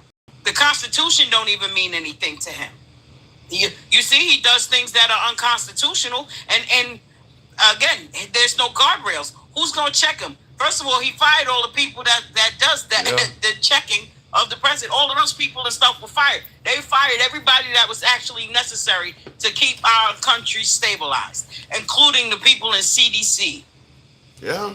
I mean, there's no denying that under the Trump administration, a hell of a lot of people that represent checks and balances have been terminated. How do you correct this? Let's say Trump does his 3.5 years and he's gone. Is it now? You heard Denkel earlier suggest that this is something that's going to take years to undo. Do you see it that way, or is this something that, let's say, you get another liberal in there that can be fixed? I mean, or is this something that is indeed going to have footprints spanning years? It is. It's going to take a while for it is to get back to where it needs to be. I mean, and for them to put this stuff, to do what they do, put all of that stuff forward, the firing people and everything, and they knew exactly what was going to happen because they stated, oh, Americans are going to suffer, but it's going to come back. So if you know Americans are going to suffer, why wouldn't you try another avenue before doing that? Yeah. Why wouldn't you make that your last option? We don't have any other options right now, so now we're going to have to move forward with this plan. But y'all came out and say, oh, yeah, Americans going to suffer, and it didn't faze them not one bit. No. See, they couldn't afford to feed their families. They couldn't afford to have health care. They couldn't afford to do all of that. It doesn't matter if us peons are struggling. But a lot of the peons that are struggling that you're illustrating or indicating, a lot of them voted for Trump. If they're struggling and they can they must have rode that little yellow bus with helmets on too. Well, I guess that sounds better than uncooked meat. They slow as fuck. And then they talk about people around here, oh, y'all rioting, it's unpatriotic. But y'all called the January 6th a love fest. That was patriotic. Stop being hypocrites. That's the biggest problem with MAGA. That's a good point. Now, you raise a good point. When they're flying the Mexican flag on the streets of LA, you're right, MAGA has a big problem with that. But like the picture I have behind me, flying the Confederate flag in the rotunda of the Capitol building, a building that the Confederates would have wanted to destroy. Why do you think they don't have a problem with this the way they do with the Mexican flag? Because they, again, hypocrites, very, very hypocritical, and it makes them feel still superior. Listen, white people, and I don't want really people to take this wrong, or they can take it how they want it. White people are inherently racist. Listen, you don't have to intend it to achieve it. Most of them grew up in homes where at their dinner tables, and listen, and I know they're not all racist, but I'm just making my point. Most of their dinner tables and stuff were anti-black people or brown people and different things like that. Yeah, Tim. You said white people. Wait, I gotta make sure. It took a minute for that to sink in. You said white people most of them are inherently racist. Inherently racist, yes. It's trickled down because of how they grew up. And see, this goes back to even say when they were saying what Biden was saying. Yes, it was Biden racist. I believe he might have had that in him because of when he grew up. And a lot of the stuff that they've learned in their homes, it passed down from generation to generation. That's what it means to be inherited. I mean, you realize you're stereotyping a ton of people. Don Myers in the comments says, how the fuck you know what is happening at white folks' dinner table? I mean, inherently racist. It shows up in people's jobs. It shows up in the schools. It shows up outside of their homes. That's how we know.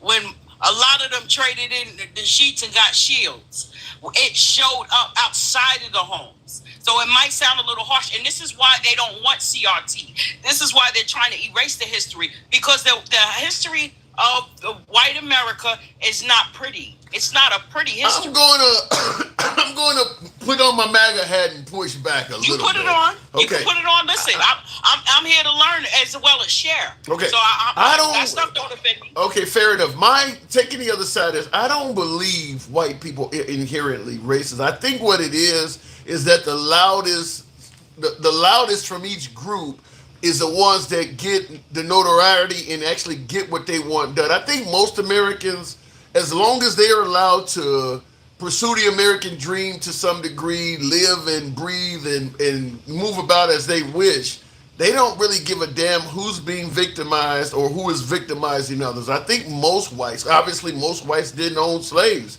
I think most whites were not involved in Jim Crow era, in Jim Crow enforcements and things like that. They were just going about their daily life. Now they didn't give a damn about it happening to African Americans, but most whites were not doing that stuff to black people. I just think it's the lot. Now the people who were the white supremacists and go ahead. At what year are you starting at, Tim? The beginning. I'm talking about even during slavery. I'm talking about even when we first came here. Most whites did not own slaves and had nothing to do with the. No, they were poor too. Like I said, you didn't have to intend it in order for you to achieve it. Let me tell you something. Okay, if we're gonna go back to the beginning, you was the little black boy walking to the store. Were you allowed to talk to any of those white people out there? Any of them? It doesn't matter whether what their position was. Not even the kid living next door to you. But let me respond to that. Now, I'll say no. The answer to your question is no. But your white neighbor may not even agree with the law that doesn't allow you to talk to him and may actually speaking to you. That person didn't pass the law. That person doesn't agree with it. But as I said, as long as they're allowed to go ahead and live about their lives, they don't interfere with the racist laws, but they may not even agree with it. And again, their intention was not to be racist, but they had to be. But they had to be, Tim. Like you said, how they had to sneak to talk to you and different things like that. They had to be. But that's not on them. Their lives are in danger too. You ever heard of the N-word lover? I mean, if you were a white person and you were against, I get it. I get it. Yeah, there's a ton. But it wasn't always like that. It got like that over the years. Later on in the years, it to where they were like, I like him. They're good people. You know what I'm saying? And that's why I said not all white people are racist. We do have some black racists. We do. We have black people that are racist against their own colors, against us. Yeah. So listen. I know that does exist. I'm not saying that it doesn't exist. Let me ask it to you this way. Okay, because you have I think about 60% of this country, the population, I think whites represent about 60% of the population. Blacks represent about 13 to 15% of the population. For shits and giggles, let's assume those numbers were reversed. 60% of the country is black, 13 to 15% of the country is white. Do you think blacks would treat whites equally? Oh, absolutely would. Absolutely. Really? We've been accepting them. We've been very accepting of white people. And even with the little bit of number we have, we still invite them to the cookouts. You know what I'm saying? The figuratively speaking. We are naturally welcoming people. We've been made out to be demons. Like how they're demonizing the LGBTQ and stuff. We've been made out to be demons. If you're suggesting that lazy and all kind of stuff, they throw those stereotypes out about us, and that's not who we are. Well, if you're suggesting that we've been welcoming and we would certainly welcome whites as opposed to what they've done to us, that one white family that's in the hood, you think that they're okay? You know, you move into an all-black neighborhood, you're the only white family there. You're suggesting that they'll be totally okay. Nobody's going to mess with them. No racial issues. I mean, nowadays, yeah, but back then, no, probably not. No, probably not. But again, we were not we are not that type of person. We're not criminals. We're not out here to attack people. You know what I mean? So these stereotypes really got people messed up. Got people all fucked up in the head.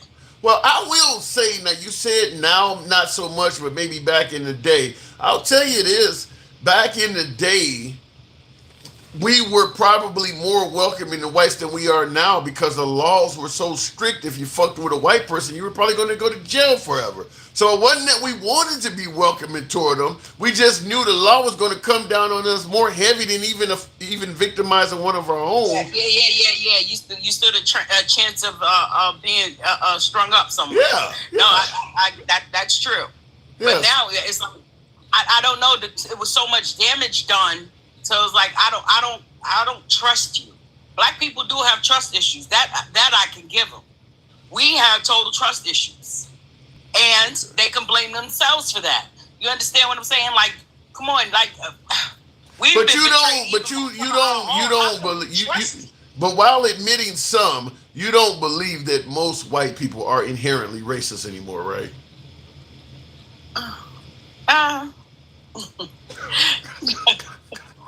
I'm trying to be fair about this, Tim. Be fair about it. Be fair about it. I really am. I'm trying to be fair about it.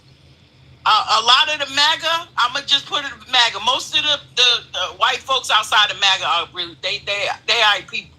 Okay. They are. I think there's more. Once they enter into that MAGA dome, it's all gloves off. You know what I'm saying? I think there are more whites that are non-MAGA than that are. But let's God for that. Let's see. let's narrow it down to specifically MAGA, the ones wearing the ones that are wearing the beautiful red hats. Let me ask you this: don't throw that Chinese hat in the garbage. The ones wearing the beautiful red hats. Let me ask you this: do you believe most MAGA are inherently racist? Yeah. You can hear by their speech. It's the speech that they be coming out with. Racist accent. They're more slow. They're more slow than racist. I'm gonna put it like that. They're more slow than racist. But like I said, most of them who are racist are MAGA. So the thing is, they don't really take the time to figure anything out. Trump gonna put out a statement. He gonna tweet out something. They gonna take it and run with it, knowing he's one of the biggest liars riding and walking.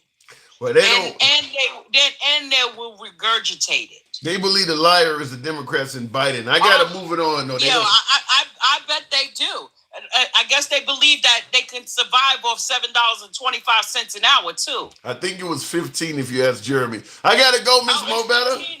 It depends on what area you're in. The national minimum wage is $7.25 an hour. How can you but survive? Is anybody actually paying that in 2025 though? I think most. Yeah, I'm sure there is in places like maybe down in the southern states or something, or over towards the Midwest, whatever, where it's less population. But when you come here to like places like New York and different things like that, no, it's $15 and $16 an hour. I don't even know if you could survive. The national one is $7.25. I don't even know if you could survive in rural Louisiana or rural Alabama off $7.25 an hour in today's day. I just can't see how you could do anything with that money. That's what it is, though. It is, yeah. and they refuse to raise it. So again, a lot of that stuff that they're worried about, the flags and stuff. That stuff is minute. We got bigger fish to fry, like the national, the minimum wage and healthcare and Social Security. Those are the bigger issues here. All right. Those are the ones we need to be worried about.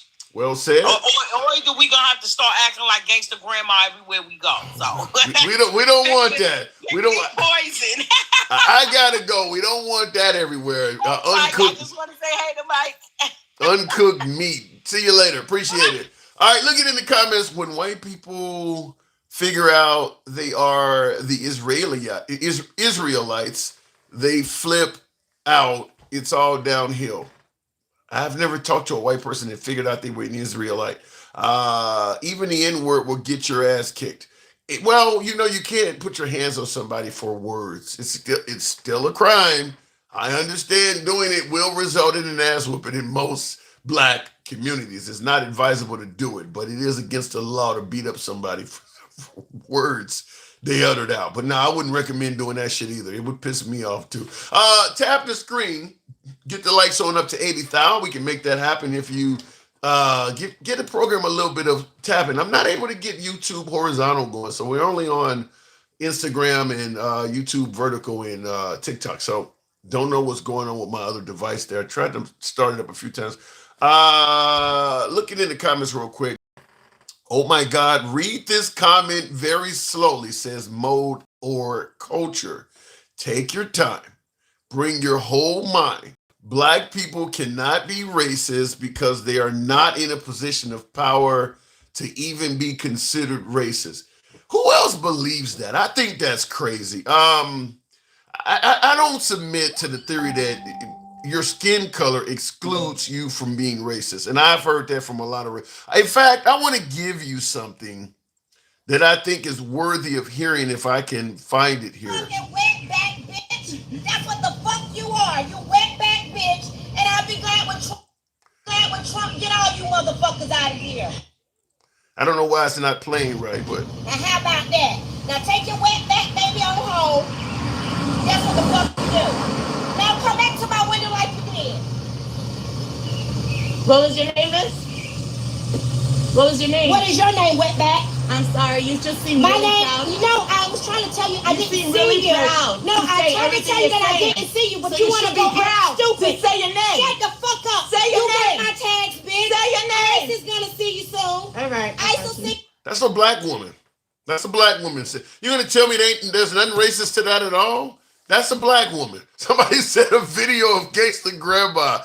Oh, peace and love. That is so funny. That's not Gangsta Grandma, but Bitch, that's what the fuck. that's an African American woman, clearly seen here on camera. You're gonna tell me you can't be racist and black at the same time? I don't buy that. I just don't buy that. You know damn well if a white woman was doing and saying exactly what she said here, the blacks would be calling her racist. They just would be doing it. But all of a sudden, an African American woman does this, and well, now she's only a bigot, or she's only no. This is fucking racist. This is racist. So I don't buy into the notion that you can only be racist if you're white. Somebody can come up and tell me where I'm wrong, but I totally disagree with that. Looking in the comments, every race can be racist, says Texas Queen Mom. Yeah. My sentiments exactly. You don't have to be in a position of systemic power or prowess to be racist. You can do it all by yourself.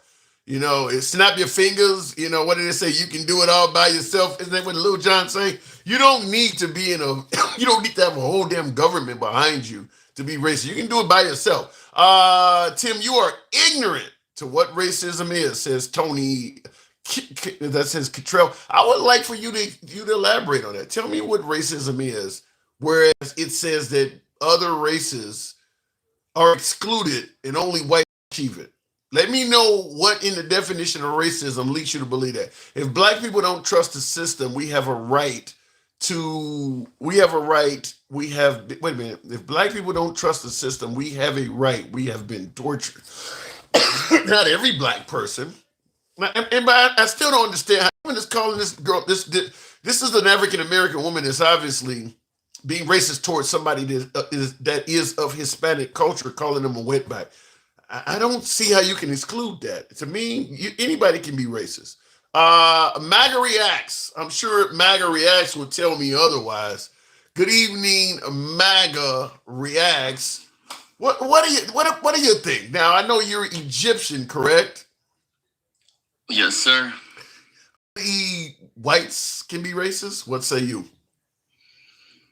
No. If you think you're superior because of your race, or if you hate someone because of their race, then you're racist. Yeah, I don't think you it don't necessarily need power to be racist. You just need hate. Yeah. And directed at race. Yeah.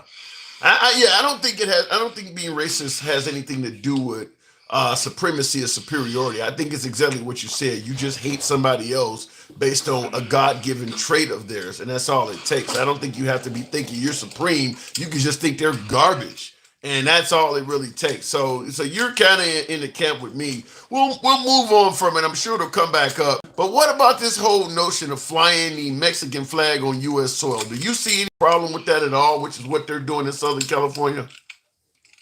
I mean, it's stupid. Trump's trying to call this an invasion, and you're helping him by carrying not an enemy flag, but like a foreign flag on American soil, now you're definitely looking like invaders. Now he can do whatever the hell he wants. But if you're going to suggest carrying a foreign flag on American soil makes you look like an invader, then why didn't he view the same when the guy went in the Capitol building with a Confederate flag?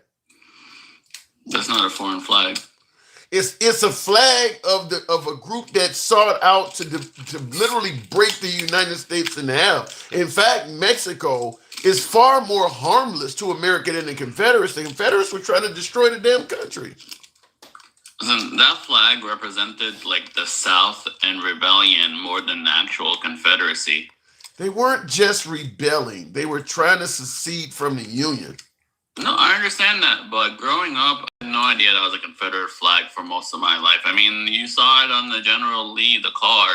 Yeah. You know, it had nothing. You saw it on TV. Yeah, just because you received an improper education, don't mean it didn't happen. I was brought up the same way you were brought up, and that's because the daughters of the Confederacy or the sisters or aunties or whatever there was a group right after the Civil War who literally had the goal of lying about the whole nature of why the Confederacy existed. And they are part of the reason why even to this day, the information concerning what they were doing in the South is inaccurate, because they deliberately set out to portray the Confederacy as something much better in a brighter light than what it actually was.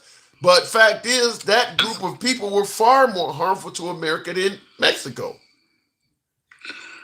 Again, I don't agree with them. I think they're evil, especially the Confederates, but they're still American. It's not a foreign flag of any kind. You said you think the Confederates are evil? Yeah, Confederates are definitely evil. Wow. You're MAGA. Just because I'm MAGA doesn't mean I'm pro-slavery. And just because you're from the North doesn't mean you're a fucking, they were just as racist up North, way more than the South. No, that's not true. There was plenty of racism in the North, but the South was far more racist than the North. Jim Crow laws, for instance, a lot of that shit was far more prevalent in the South. In fact, a lot of blacks... for any of this. I don't even know why we're relitigating all this shit. Because you're still... I've only been here 32 years. Because it's clear you still do not have history long enough. It's clear because you clearly do not know history accurately. You're saying that racism in the North is just as bad. That symbolism, like Fort Bragg, has its own legacy beyond the source of it. Just because back then it represented the Confederacy, for 100 years after, it didn't represent the Confederacy. It represented the South. It doesn't represent. You know what I mean? If you're going to say it represents the worst part of the South, yeah, it represents the South during their darkest period in time when they wanted to oppress and own human beings. It does represent the South, that part of it. That is its origin, but it also came to have its own symbolism on its own, separate from the origin. What is that? Just the symbolism of rebellion, of shit. Even like the Dukes of Hazzard. A lot of people, they think it's a fucking Dukes of Hazzard flag. The Dukes of Hazzard did you see the Dukes of Hazzard as a racist show? Honestly, I've never watched it. But the Dukes of Hazzard is nothing but a television show that was on for a span of a few years. And by the way, I watched a lot of Dukes of Hazzard as a kid. They never even talked about that flag. It just happened to be on the top of the car. They never even discussed it whatsoever. So when you're trying to say it was friendly and all that, keep in mind, if you know the theme song to the Dukes of Hazzard, they trouble with the law ever since the day they were born. They were not good people. They were criminals constantly. They were rebels. They weren't evil. They were running from the slavers. Were they racist? They were running from the cops. The same shit we tell African Americans about how if you complied, you won't get shot. The cops in every episode. I mean, they were not good people. This isn't my to defend. I'm just telling you how I saw it. I had no idea it had anything to do with the Confederacy or slavery or any of that shit. It has its own symbolism, its own, novelty outside of, it's like 100 years if they try to ban all red hats. Let's just go with what you said, them being rebels, because I see in the comments also ZZZ said they were rebels. You know, there's no difference between a rebel and a criminal, right? It's the same thing. We just like rebels and we don't like criminals. So but you're basically rebelling against the system and committing crimes. A rebel is a criminal. It's just by a different name. I mean, aren't these immigrants sort of rebels? The ones that are coming here illegally and all that? No. And sometimes I want to root for them. No, these are desperate. So maybe they should have they would do better using that flag than these people in the South that. No, illegal immigrants are not. That's not even what I want to talk about. Okay, well, let me just say, before we go into what you do want to discuss, let's just say illegal immigrants are people that are dealing with desperation and they're willing to do whatever they can to survive. You and I, if we were starving to death, you think if you were walking down the street and you had nothing to eat and you could literally see food in somebody's shop that was closed at night, you wouldn't break in that shop. You would actually starve to death so you could obey the law? No, I would break into it and I would get the food. Right. So when I would get arrested, you don't expect the shop owner to be in trouble for, or for me stealing his food and him kicking me out of his store. Yeah, but the point is, you would break the law if you were in desperation. That's what they're doing. Just like you would break in that shop, they're breaking in our country. They're breaking in out of desperation. And I can appreciate that, and I can understand that, and that's why we have asylum laws and all that shit. We don't have any of that under Trump. You can't consequences, including getting kicked out. We don't have asylum laws under Trump right now. If you want to come across from the southern border under an asylum claim, that avenue is closed. There is no asylum laws under Trump. It'll be open back up in a while. Once we balance out what Biden did, it'll be back open. You believe that Trump is going to immigrants? Wait. Let me make sure I get this clear. You believe that in the span of Trump has 3.5 years left. You believe during that 3.5 years there will come a time when people from the southern border will be able to plead for asylum, and Trump will actually entertain their case. You believe that's going to happen? Hell yeah! I mean, this is only the first 200 days. These people, these corporations need their slave labor, because that's how I see these people also. They're slave labor. That's why they want them to come in illegally instead of opening a legal way for them to come in. This way they could mistreat them, they could pay them less, they could treat them like shit. And it's worse than slave labor in my eyes.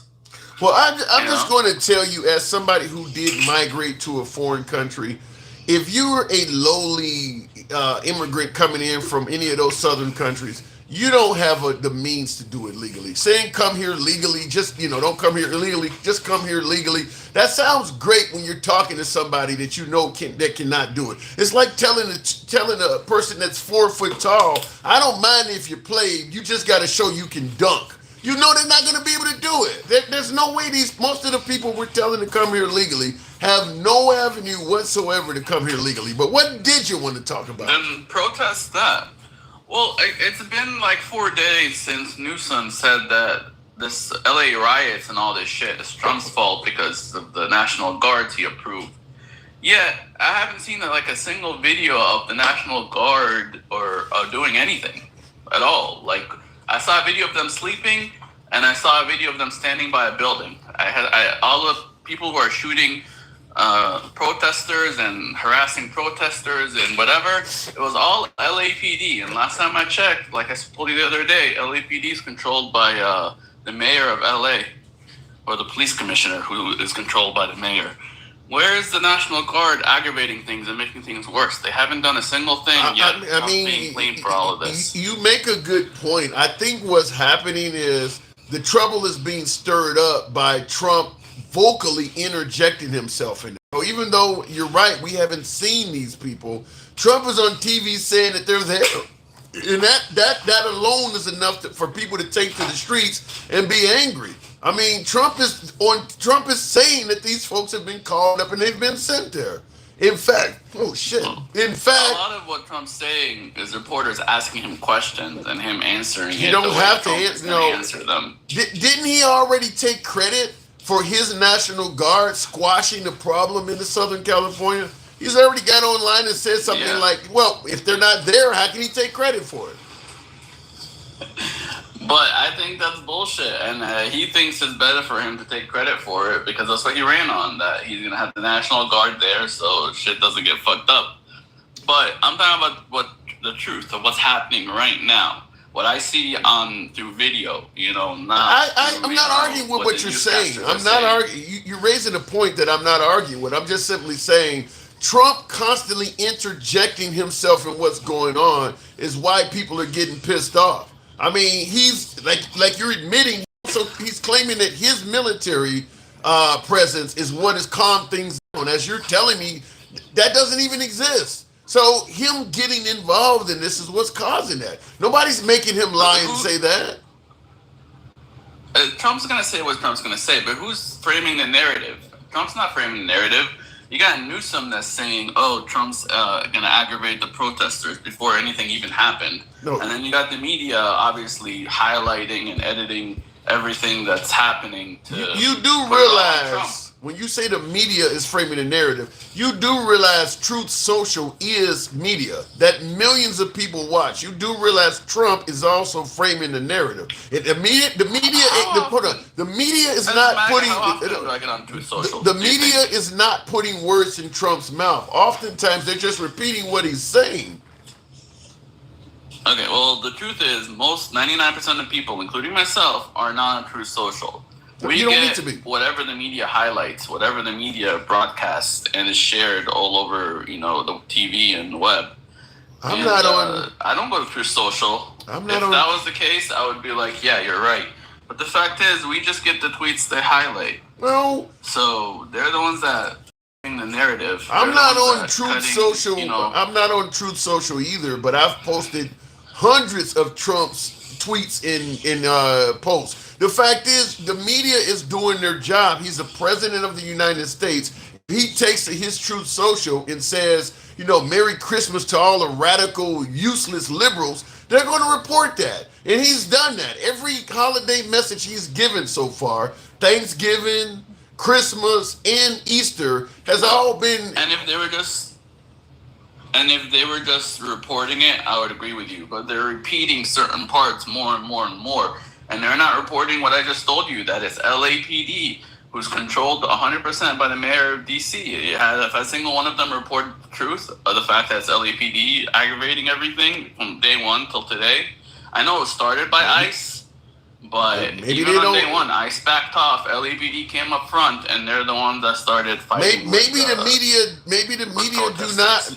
media is framing it that way because maybe they're not on the ground and they don't know either. Trump is saying that he's responsible for calming things down. Maybe the media isn't 100% certain of that. Trump will take credit, but wait, what am I lying? Michael just said I was lying in chat. What am I lying about, Michael? If you want to bring them up, feel free to bring them up. Okay, well, he certainly What the hell am I lying about? Yeah, he certainly thinks you're getting something wrong, but I'm going to say that you can't blame it all. You can't blame it all on the media. Nobody's making Trump interject himself into this. He's deliberately getting involved in it, so it comes with consequences. I agree with you, but Mike, the one that's controlling the narrative. Mike, hey, what's going on, Tim? What is the man lying about?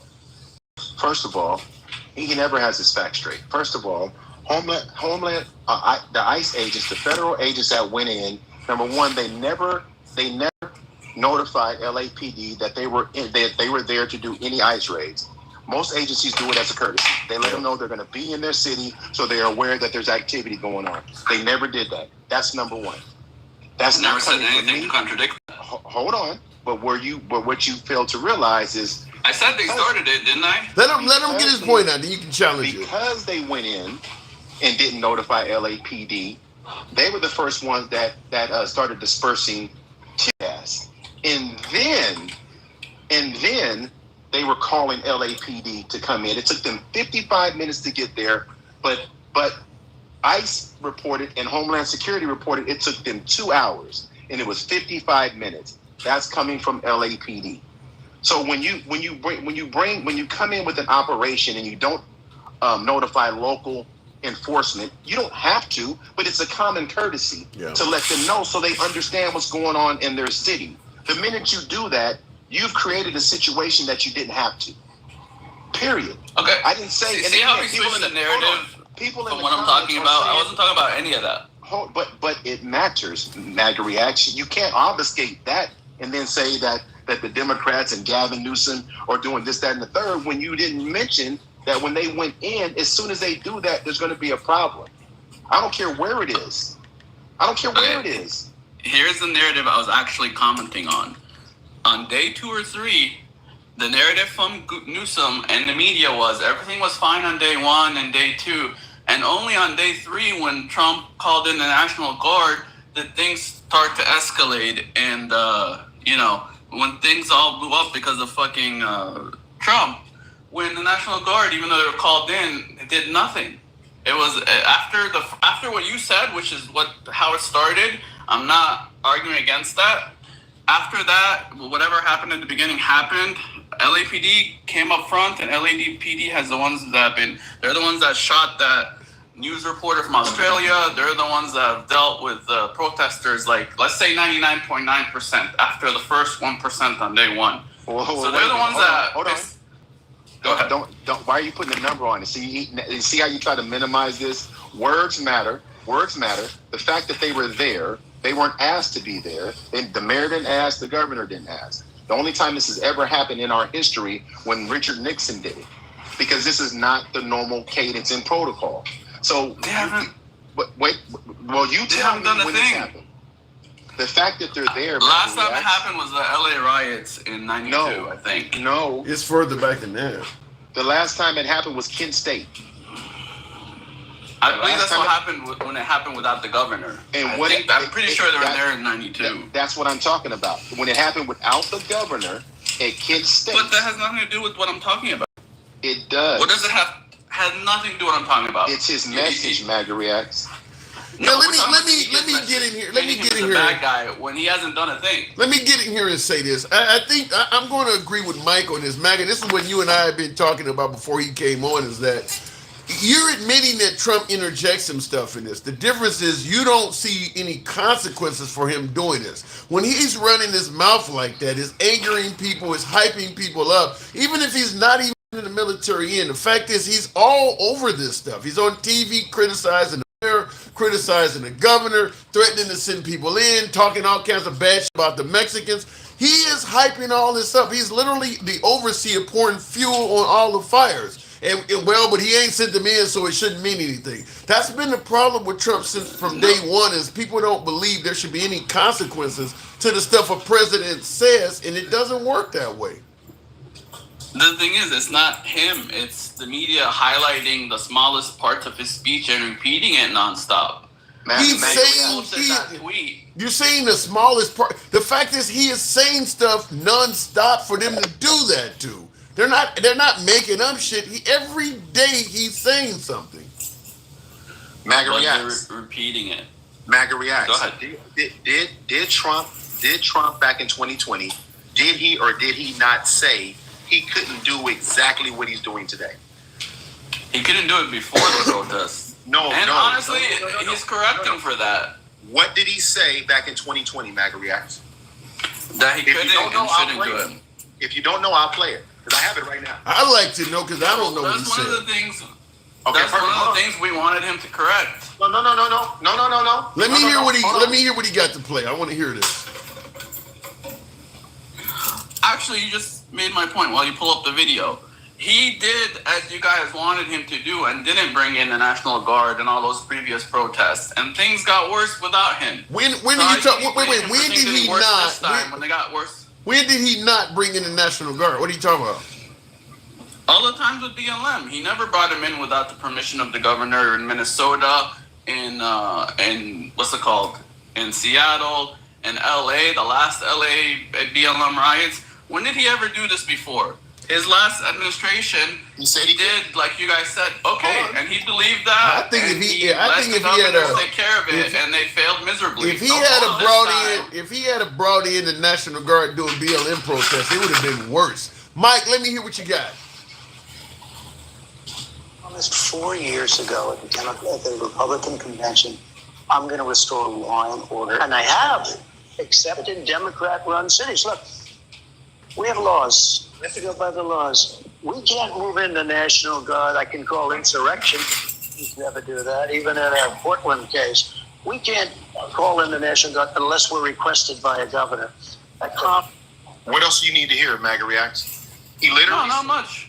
He literally said in 2020 he can't do it unless they're requested by a governor. What did he just do, MAGA Reacts? He did it, but guess what? In 2020, these people, Newsom said if Trump, but let me finish. Newsom said Trump bringing in the National Guard made things worse, that it's not going to help. But guess what? He didn't bring them in 2020, and they didn't de-escalate things without him. LAPD weren't able to control things without the National Guard. Listen, MAGA Reacts. Really? You call 2020 a de-escalation? Can I ask you a question? I'm not talking about 2020. You don't think out of any city in this country name me another city that you think is more prepared to handle civil unrest than Los Angeles? Name me one.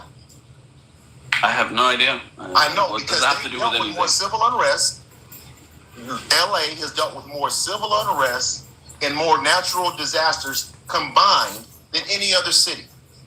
There was more damage There was more damage at the Philadelphia Eagles championship parade. Then what?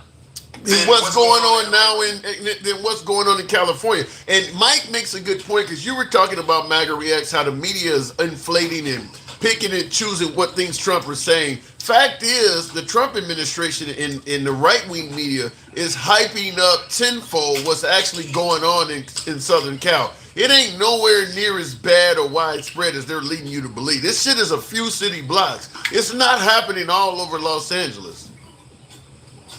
Even if that's true, Trump's not making it worse either way. And again, it got worse in 2020 without him. And so why is it gonna? If he didn't call him National Guard this time, why would I think it would have gotten better this time if it didn't get better last time in 2020? Why would he do it? Actually, say it the other way around. If he didn't do it then, and he said Tim Walz did a good job initially, right? He said Tim Walz did a great job in responding initially then. Why would he usurp the mayor and the governor telling them before he deployed them not to do it, and then turn around and deploy not 2,000, but 4,700 Marines, and you haven't seen one on screen for $134 million? Again, they're there as backup. If they're needed, they can be called. Anyway, I don't care what he said about Tim Walz. The truth of the matter is, most people think they should have been called in earlier, or called in at all in those BLM protests. We're all sitting there, like, why is he letting these Democrat cities burn? And I agree how, he should have let the governors handle it, but that's what he did last time, and he got burned for it. I mean, that was used against them. MAGA Reacts, what's that? MAGA Reacts, what's that? That's a city on fire. What is it, Minnesota? Which one is it?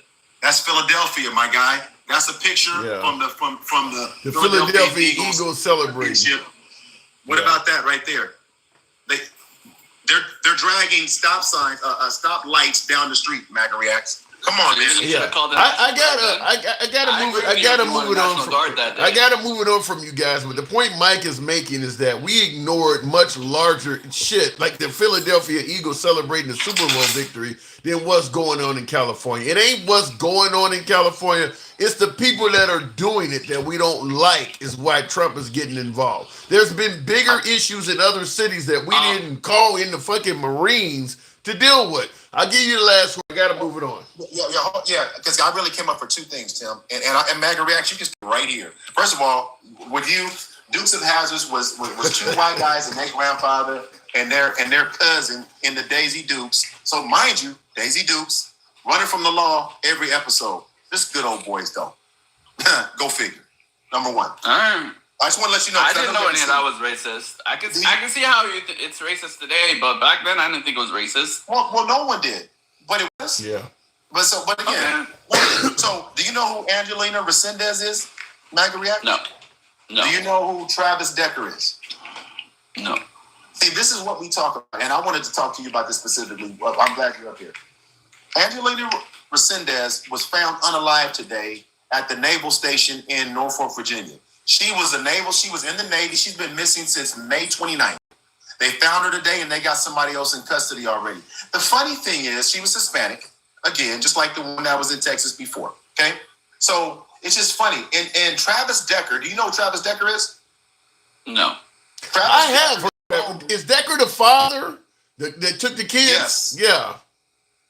He is an unalived his 3 daughters. Yeah. And this is what I'm talking about, Tim. It's funny how the media, they cover what they want to cover to fit a narrative. They're not talking about this. She was found unalived. She's in the military. She's Hispanic, so it may not make national news. These 3 girls were unalived by their father.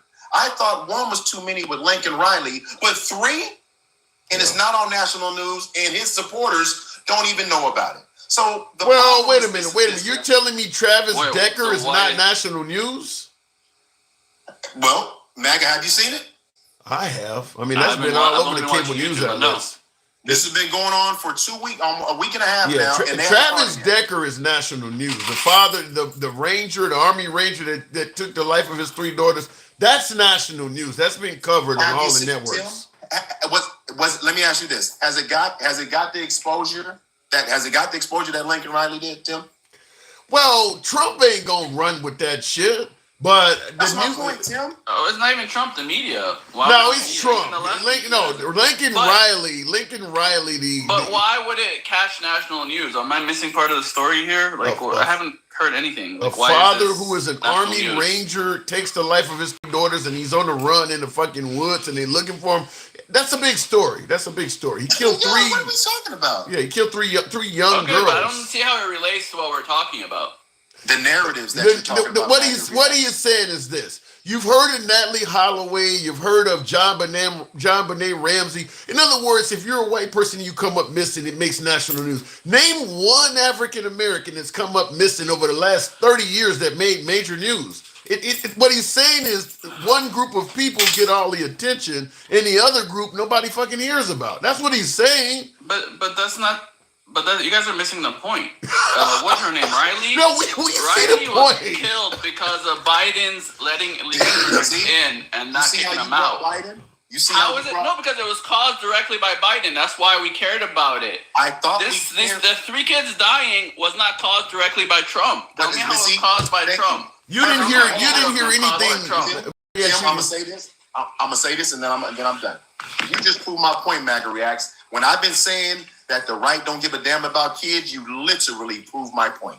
Because what you did is you said it was because of Biden's policies with Lincoln Riley, and you politicized it. I'm saying if you cared about kids, you wouldn't care who did it. This was 3 kids. Yeah. 3. No, but by their father. But the policy of Biden caused 1. So if Trump was president, it wouldn't have happened. In this situation, if Biden was president or Kamala or I gotta go, gentlemen. Still happen. Gentlemen, I gotta go. All right. Appreciate you, too. Appreciate it, Mike. You guys. All right, MAGA Reacts. Thank you for coming through.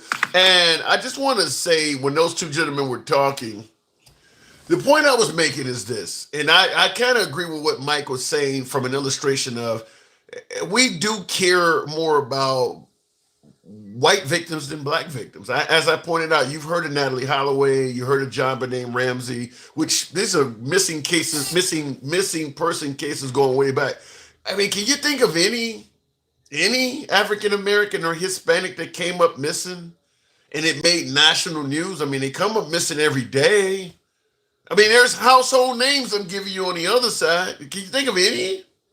Give me a household name of somebody that came up missing that's a Hispanic, a black person, a Native American. Give me 1 over the last 30 years. I'm not talking about Trump or Biden. I'm giving you 3 fucking decades. Give me 1. Just 1. They even used to have a commercial back in the 1980s. It's 10 o'clock. Do you know where your children are? That was in regards to the Atlanta child murderers, where black kids were getting slaughtered in the Atlanta area constantly. Can you come up with 1? 30 years. I'm talking going all the way back to damn near the Reagan administration. Can you come up with 1? They're missing every day. You go to Walmart, they're all plastered on the wall there. They're missing people of color, children of color all the time. Not 1 name has made national news. That's what Mike was talking about. I don't think that's disputable. We care more about white victims than we do about other people.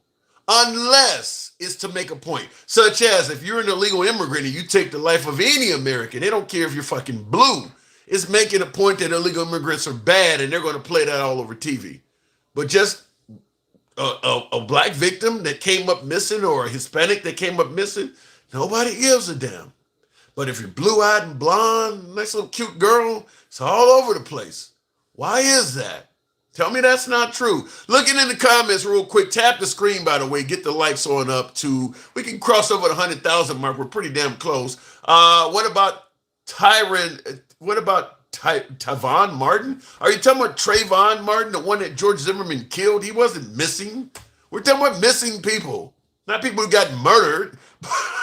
We're talking about somebody who came up missing. I think you're talking about Trayvon Martin. And George Floyd didn't come up missing either. We knew he was hiding under Derek Chauvin's knee. We're talking about missing people, not folks who are dead, dead on camera. That's a whole different conversation. Tim, you like to explore people's hypocrisy. Play the Cory Booker Nazi salute and explain to me the difference.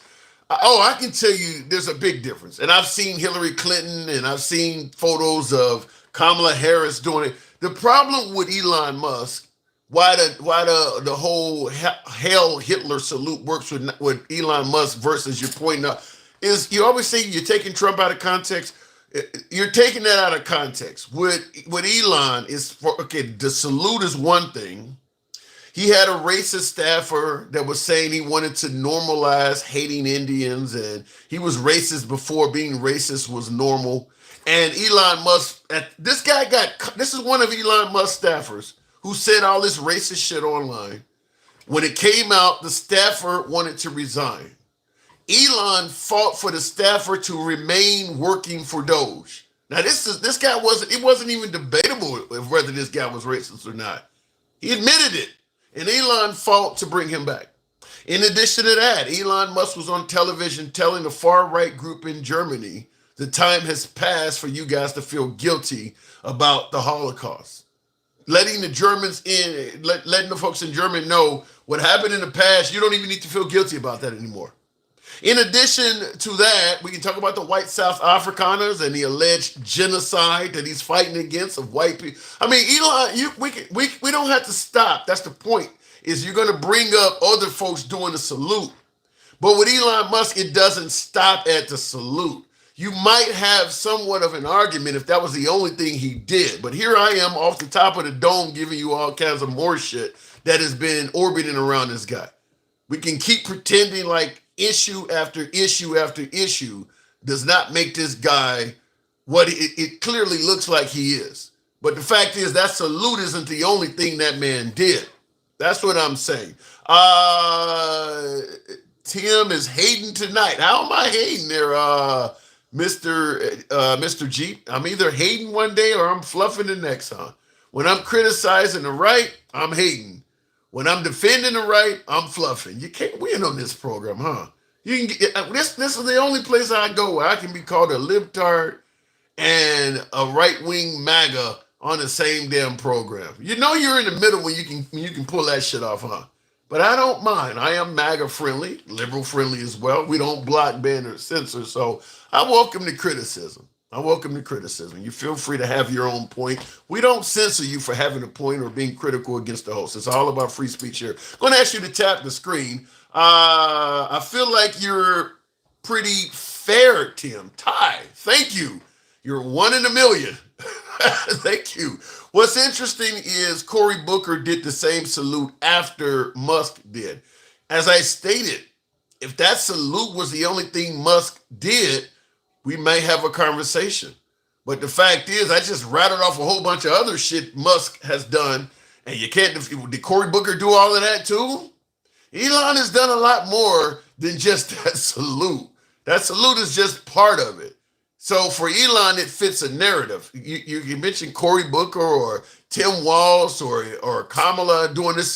They don't have all this other shit orbiting around them. It's the context of Elon. Like you keep doing things that is leading people to believe you are what it appears to be. They look exactly the same to me. You keep going back to the salute. Tell me about when Cory Booker were telling Germans that they don't need to feel guilty about the Holocaust. Let me get to that part. Let me get to the part where Cory Booker was trying to defend rehiring a racist staffer or bring over white South Afrikaners while deporting people of color. Give me all of that stuff that Cory Booker did as well. You just want to focus on the salute, but you're going to ignore all that other stuff that's orbiting around. Elon's also a PD. Well, Lunar, I think it says you're trying to say that Elon Musk is a pedo in Epstein's book. I want to ask you folks before I go to the next caller, because I did a video on this earlier. When Elon Musk was finding all this waste, fraud, and abuse, the right was celebrating this guy. He was saving taxpayers billions of dollars, firing federal staffers, suggesting that they were not productive, getting rid of them for performance without even giving them performance reviews. MAGA was celebrating all of the work Elon was doing, saving this country allegedly a fortune. They didn't require any proof that what Elon was saying was actually happening. They trusted Elon, considering that he was working for Trump as an agent of Doge. They trusted him on his word. That was all they needed. He's finding billions of dollars in waste, fraud, and abuse.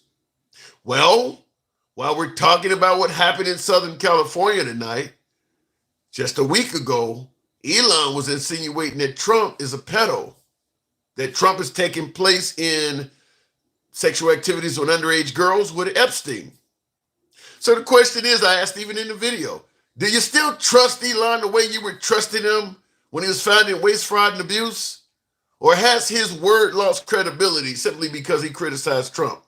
You've been trusting this guy for the last 4 months. Is he no longer trustworthy when he tells you Trump is a pedo? Did you change your tune on him all of a sudden? Because you've been trusting him. You ain't been questioning any of the things he's been saying. If he's telling you the U.S. aid is a fraud, if he's telling you that the federal government employees are a fraud, you need to terminate them, you've been trusting him all along. So when he says Trump is on the Epstein list and has deliberately decided not to release the list because his name is on it, do you continue trusting Elon? Is Elon telling us something that we need to pay attention to? That perhaps our president engages in sex with underage children? Let me know, has Elon suddenly lost credibility? And if so, I want to know why. Because you've been trusting this guy for the better part of this year. What would make a difference all of a sudden? He criticized Trump and he's no longer credible. Anyway, looking in the comments real quick. But her emails. Somebody said he's gonna switch over to Hillary Clinton's emails. I like it. Hi, how are you, dear? Good evening to you, OG Cat. That's to see if the Democrats are going to put pressure on Trump to release the files. They're not going. That ain't what I'm asking you. Trump said Elon said Trump is deliberately not releasing the Epstein files because his name is on them. Is Elon telling the truth?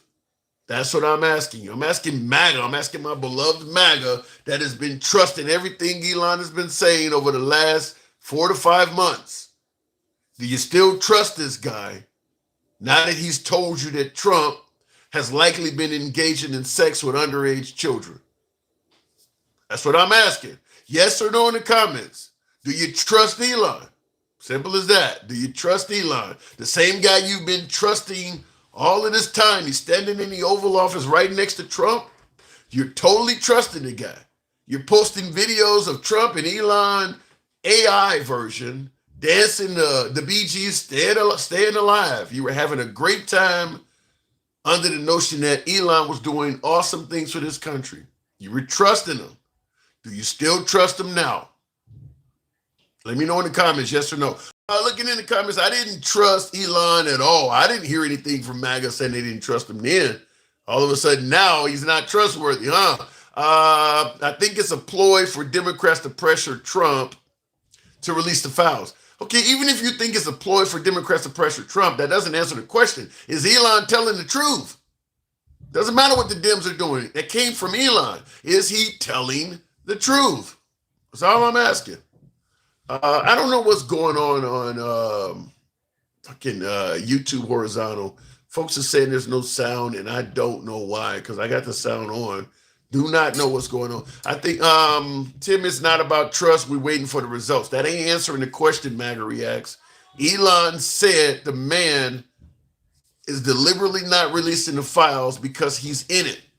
That's either true or false. I don't want to hear about ploys. I don't want to hear about pressure. That man said that. Is it true or false? It's simple as that. It came from his account, came from Elon. Is he telling the truth or is he not? Elon's discredited himself. How? What did Dr. Luke in the comments, what did Elon do from the time he was finding billions in waste, fraud, and abuse? What did he do to discredit himself? Because he seemed to have had a hell of a lot of credibility. He was in the Oval Office, standing next to Trump, hearing conversations with world leaders. What did he do to discredit himself?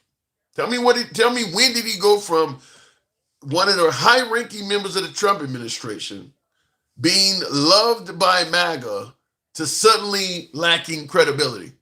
What did he do for that to happen? I want to know. I honestly appreciate that, Doorjam Bennett. Thank you. I trust whoever drops the proof and don't trust who hides it. Well, in regards to your statement there, Doorjam, and thank you for the support. Been shortcoming tonight, but thank you for supporting the program. I will say this. Elon hasn't been dropping proof the whole time he's been in Washington. I've been telling you about that the whole damn time. Elon has been bragging about finding waste, fraud, and abuse. But MAGA was celebrating his efforts. MAGA was holding on and believing, and not only believing, but bragging. All of the memes you would see, as opposed to being angry with Elon, why aren't you angry with the companies and entities that are ripping us off? Elon's doing what's right by America. Why are you mad with Elon? You should be mad with all of the fraudulent people he's pointing out. That's what the right was saying. They were trusting Elon's every word. Tell me, when did he lose credibility? I want to know that. I'm not hearing that. When did Elon suddenly lose credibility? He didn't lose credibility. He was selling those Teslas when Trump was promoting them on the lawn of the White House. When did he lose credibility? And how? Real quick in the comments. Poor, hopeless people are dragged out of their homes.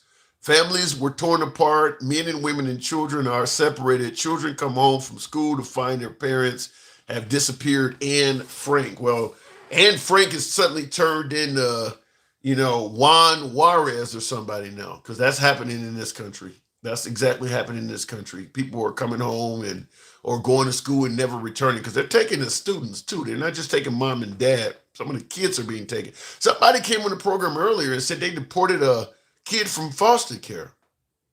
Being underage don't exclude you from this shit.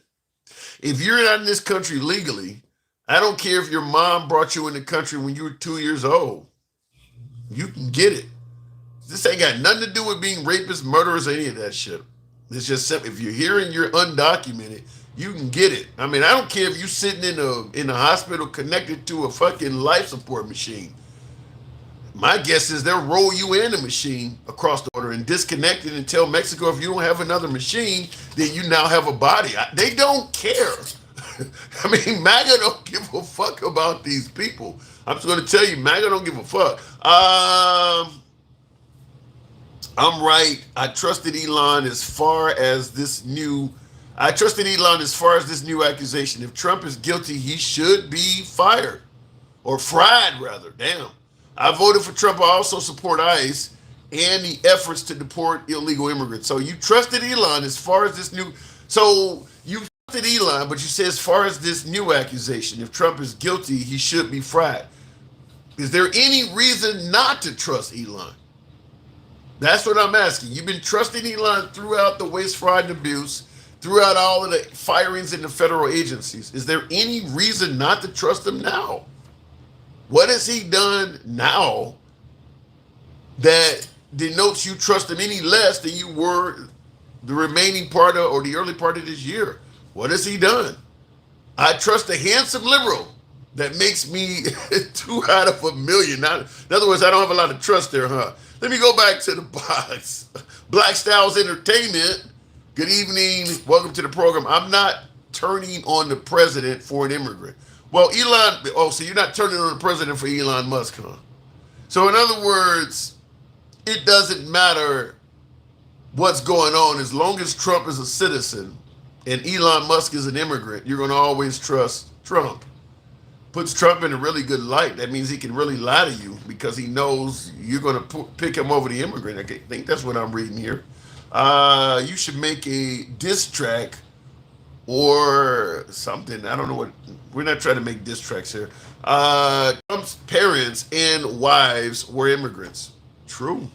That is true. Trump likes them Russian mail order bride types. I mean, that's what Melania really was. Kind of one of them Russian mail order bride. I mean, she's not Russian, but Eastern European. A lot of similarities. I mean, he does like those type of chicks. I mean, the names they have, the Ivankas and all of that stuff, is them hard names. I mean, yeah, he likes those Eastern European types. I think that's kind of true. Um, did you trust him when he said those things about the Jews? How about West? Who are you referring to? Who are you referring to? Are you talking about Kanye West? Let me go back to the box. I was not able to bring up my last caller. We'll try it again. Sherbert, good evening. Sherbert, welcome to the program. People are gullible, believing Trump or Elon's lies.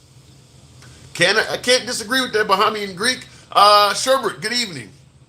How's it going, Tim? Not too bad. Do you think Elon Musk is telling the truth?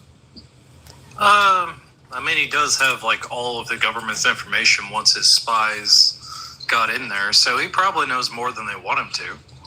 Do you think there's a chance that Trump was indeed engaging in sex with under kids? I don't know. I believe he was best friends with Epstein. I believe he was probably on the island. And every other thing that Trump has said makes me think, yeah, probably. You remember the whole thing about I'll see you in 10 years? I'll be dating this girl in 10 years? Yeah. He's always been so creepy. It wouldn't surprise me. Yeah, he told a girl who sounded like she was about between the ages of 10 and 12 that he would be dating her in 10 years. He did say that. Have you heard the phone call of Epstein saying that Trump was his best friend for 10 years? No.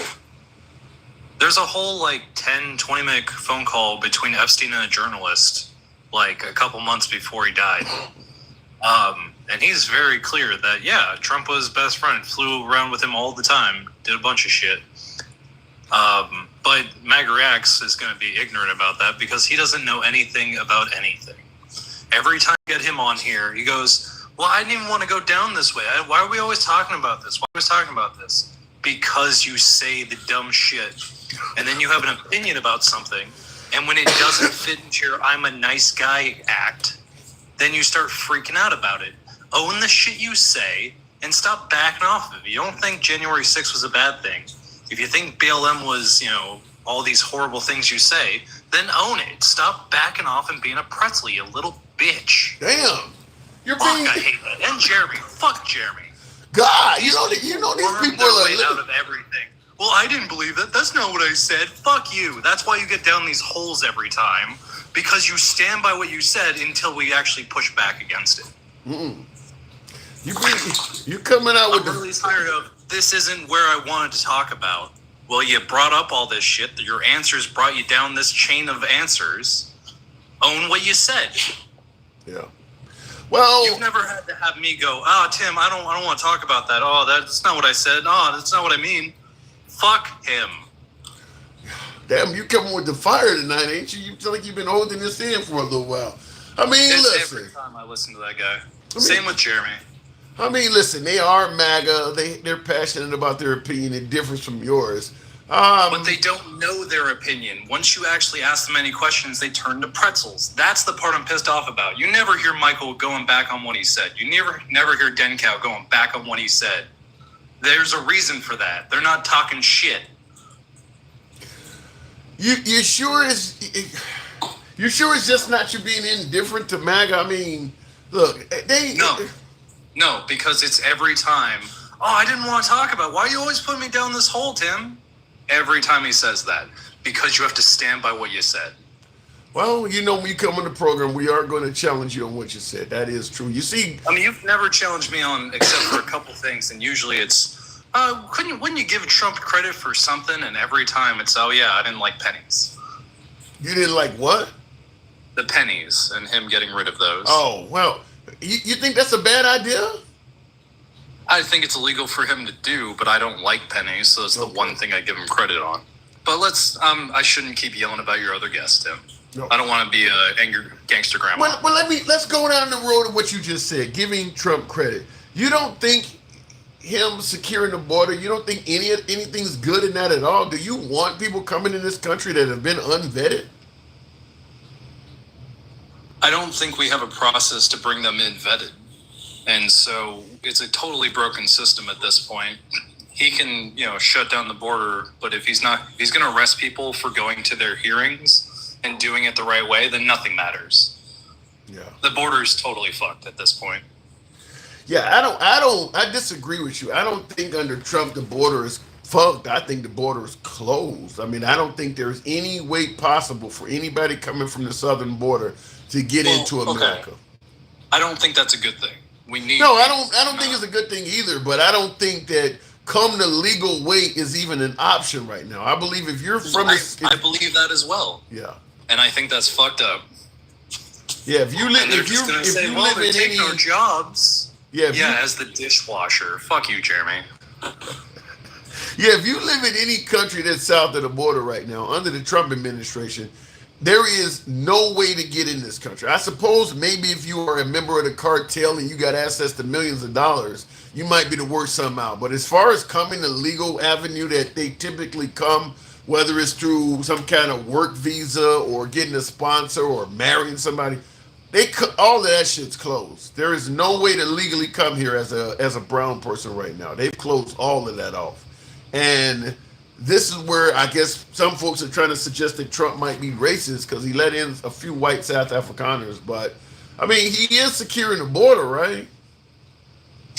Well, Tim, the same way I'm really unhappy with MAGA Reacts and Jeremy, it's not for the specific things that they've said. It's their general attitude and knowledge that they can put out there. And so they just come at it from a point of ignorance. They clearly don't like anyone. I'm tired of this, mindset of America can do absolutely everything. Well, we can't grow bananas. We have to work with the rest of the world for base things. Why doesn't anybody understand that? Or at least why doesn't MAGA and Trump understand that? Well, I mean, you can still make deals to import bananas, can't you? You don't need to actually have immigrants in this country for that, do you? That's not what I'm saying. I'm saying that they want to isolate us from the rest of the world, including in our deals where they tariff the island of penguins. Yeah. You can't roughshod and come at it with a chainsaw and hope everything is going to work. This is just pure stupidity.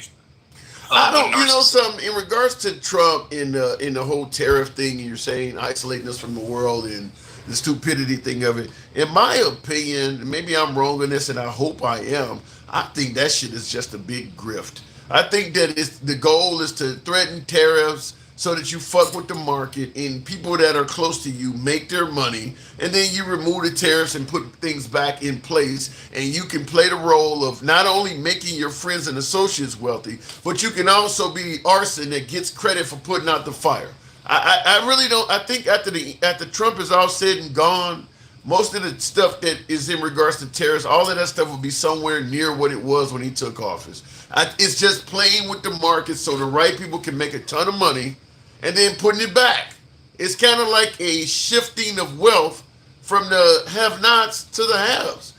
I really think that's all it's about. I totally agree with you.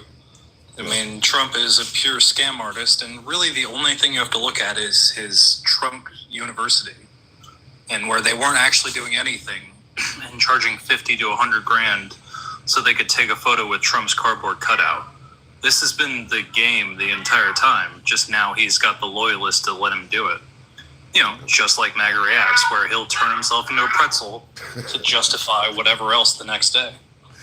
Well, MAGA Reacts, listen, the guy used to hang around DMX, the guy used to hang around Pitbull.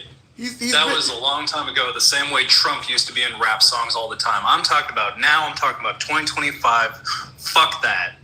But then let me ask it to you this way: why do you think even right now, with all of the stuff you're saying about Trump, not only are there still a lot of minorities, particularly blacks, that support him, his poll numbers ain't that bad compared to liberals. The liberals do not have a leading candidate at all. And I do have somebody that I think might be a hidden secret for the Democrats going forward. But why is it that as bad as people paint Trump out, he's still very competitive compared to Democrats? I don't have a good answer for you on that one, Tim. I think the Democrats are doing just fine. It's just we're not answering these polls. I don't answer polls. Do you, Tim? Yeah, I do actually. Yes, I do. Oh, I've received one of the few I've met. Yeah. I've Well, answered, because I'm on so many people's text message list. Schumer, Pelosi, Trump, Don Jr. I was on Steve Bannon. Them folks send out polls. They do send out polls. Stars. We're not like Trump, where we're going to announce for presidency 2 years before the actual election. Yeah, that's true. I don't think there's actually a problem. I think this is the same culture war, whipping it up and saying, Democrats have nothing. Well, Trump had nothing at this time 4 years ago. No, not, yeah. That is true. 4 years ago. That is absolutely true. 4 years ago from now, people were still saying Trump in August was going to be reinstilled as the 17th president of the corporation, and Nancy Pelosi was going to be arrested by the military and shit. Yeah, they were. 4 years ago, the Republicans did not have a surefire leader either. Trump was still in disarray. A whole bunch of court cases and impeachments. All that, well, not impeachments, but criminal cases was in his future. So I agree with you there. We've got a couple rising stars. It's just we're not the idiot showboats that the Republicans are. Yeah, we're not going to announce that until the year before, like everyone else almost always has until Trump. Fair enough. Just because he's a dancing monkey doesn't mean I need to be. A dancing monkey. You know that's disrespectful to the president, right? I don't give a shit. That man is the most disrespectful person I've probably ever heard of. And you're gonna worry about me saying something disrespectful? I just had to. It goes both ways. I can't stand for the crowd. It's interesting you say that because I think his name is John Moran. One of ABC News veteran correspondents got fired today because he said something about Trump. And I thought the same thing you said. I'm on my 3-mile walk I take after work, and I'm listening to it through the earphone, and I hear that Moran, he's hosted everything from This Week with George Stephanopoulos. He's a White House, correspondent. I mean, he's been at ABC News for, I think, 15 years or more. Anyway, ABC fired him. And I'm thinking the same thing, like, how can you terminate people, media people that say bad shit about Trump? Like, every time he's on TV, he's saying something bad about the media. Like, you really are demanding the media respect Trump? I didn't get it, but they did fire him today. But I got to move it on. I want to cover who I think is the hidden secret for the Democrats. But, Sherbert, thank you for coming through. One last thing, Tim. Sure. You can't keep riling everybody up and disrespecting everyone else. You can't keep kicking the dog and then wonder why it bit you in the leg later on. I've been saying that from day one. If you like Trump saying whatever the hell he wants to say, understand there are consequences to that. And MAGA... LA is the dog growling right now. I think we're about to be in a war. And you got to stop kicking the dog or else it's going to bite you. You see you expect civil unrest in this country? I don't see how we couldn't get there at this point. That's frightening. Yeah, I wish it wasn't the case, but he keeps kicking the dog. Yeah, he likes that. He likes some are suggesting he wants civil unrest because it gives him more power.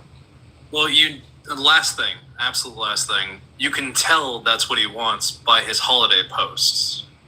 Every time he goes on this crazy tear about the liberals, and he's just joying in his kicking of the dog. Have a good night, Tim. You too, Sherbert. Thanks for coming through. Trump likes to set fires. I'm not going to argue with my last caller on that. He's right. Trump's Happy Thanksgiving message, very inflammatory, whole paragraph, beating the shit out of various liberals. Trump's Merry Christmas message, even worse than his Happy Thanksgiving message. And he did the same thing on Easter and so on and so forth. People say Trump derangement syndrome. This guy has Democrat derangement syndrome. You can't put a microphone in front of Trump without him tearing apart Democrats. He still is criticizing Biden at every single turn. meeting world leaders. He's talking about how Biden sucked. Selling Teslas, talking about how Biden couldn't get in the damn car. I mean, he literally does have Biden derangement syndrome. So, but here's what I wanted to talk about. You know, because the fact is, the Democratic Party still does not appear to have a true leader. Despite all of the things the Democrats claim Trump is doing wrong, at the end of the day, you can say whatever the hell you want about Trump. If you don't have nobody to put in his place, it ain't gonna mean shit. Who are you gonna put in his place? Is it gonna be Hakeem Jeffries? I don't think he has the adoration or support of the Democratic Party. Who else would it be? Who else would it be? You're gonna put in Jasmine Crockett? No way, no how. Who else would it be? What about Fetterman, Pennsylvania senator? Probably not. He's had strokes. Probably not. Who would I got an idea. Somebody said AOC, Alexandria Ocasio-Cortez. Not yet. Not now. Gavin Newsom, I think he's in a better place now among liberals. I think because Gavin Newsom was starting his own little podcast and trying to incorporate people from the right in both. I think the more Gavin Newsom defends his case against Trump, I think he could develop a stronger following. He still has 3 years. Gavin Newsom is always on the radar, though. California is a mess, so that's going to be a thorn in his side. The heavy taxation, the homelessness, and just the overall politics of California is always going to be a thorn in his side. But Gavin Newsom is always a threat. So is Shapiro of Pennsylvania. But Gavin Newsom, I think, even more so because the recognition is greater. That's not to say Shapiro may not gain some recognition, but I got somebody else that has even more recognition. Now, this individual is an African American, which makes that more challenging, but it's a man. It's a straight man, which I don't think you would even want to fuck with anybody that's not straight. It's a straight man. And he has a large scale amount of popularity. But before I go and let you know who that is, and I agree with you, James Cool says out with the old. This individual fits that narrative. He's not part of the old. He's not part of the old. Supercell Fusion says Trump ain't shit. I agree with Sherbert. The president deserves every nasty, disgusting thing that he deserves. What he is doing now. Look, I believe there's consequences to running your mouth. There are consequences to constantly attacking people. Trump ain't just defending himself. Trump launches a lot of preemptive, offensive strikes. So there's going to be people who hate him. There's going to be people who hate him. And I'm agreeing with that. But who am I talking about? I think one person actually guessed it. Who am I talking about? An African American that fits the narrative. He's new. So he's not somebody who's been in the game. He's not an old timer. He's not somebody that you can say is an established Washington insider. However, everybody knows who he is. Everybody does. And he has a lot of respect among politicians from both sides of the aisle.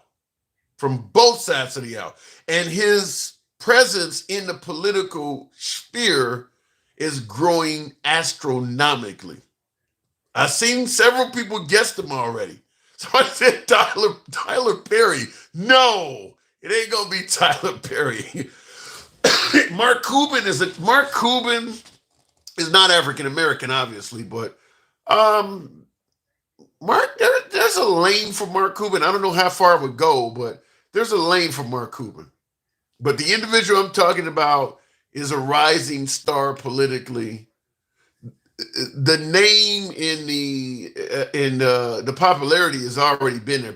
We've known who this individual is for a long time. But he also has a lot of politicians that are willing to talk to him, and from both sides of the aisle. Many people have already guessed who I'm talking about. Stephen A. Smith. I think Stephen A. Smith is somebody to watch. Now, he's made it clear he's not interested in running for office because he has a lot of other contracts he's secured that are very lucrative. But he's all over the political forums now. He's all over News Nation. He's talking to everybody from Chris Cuomo to Sean Hannity to Steve Bannon. You name it. He's talking Candace Owens, you name it. He's talking to a lot of folks on the right, but his politics are leaning left. I don't think he's somebody you should just write off. I think that unlike someone like Kamala Harris, he would have far more respect from the black community. But because of his years in sports and ESPN, he's going to get a lot of folks on the right side of the aisle, whether it's white, whether it's Hispanic, whether it's Republican. He has a lot of them folks as well. He's spoken out against going too far to the right. He's spoken out against the craziness of the progressive left. But like I said, he has something that Trump originally had. He has celebrity status. He has celebrity status. I mean, he's been on ESPN for God knows how long. He's even been on General Hospital and shit like that. Law and Order. He's had episodes of that. He has celebrity status. And he's accepted by virtually every community. So I wouldn't write him off. I wouldn't write him off. And he has 3 years to make his politics also well known. He has 3 years to do that. In fact, he just recently on News Nation, along with Chris Cuomo and Bill O'Reilly, sat down and had a 2-hour town hall where President Trump called in and talked to them for a half hour and took questions, where Stephen A. Smith was allowed to question President Trump. And President Trump even said favorable things about Steve Smith. Now, Trump is going to say favorable things about any damn body as long as you say favorable things about him. But I do believe that Stephen A. Smith is somebody to watch. Like I said, it may not go anywhere, but there's a lane for him politically because everybody is willing to talk to this guy. And that says a lot. Whereas if you lean too far to the left, the right won't fuck with you. And if you lean too far to the right, the left won't fuck with you. Everybody's willing to talk to this guy. And he has, I forgot how many, just recently started talking politics on YouTube. Well over 1 million subscribers, all that shit. I mean, he's growing fast. So don't write him off like that. He got 3.5 years to party and engrave himself in politics.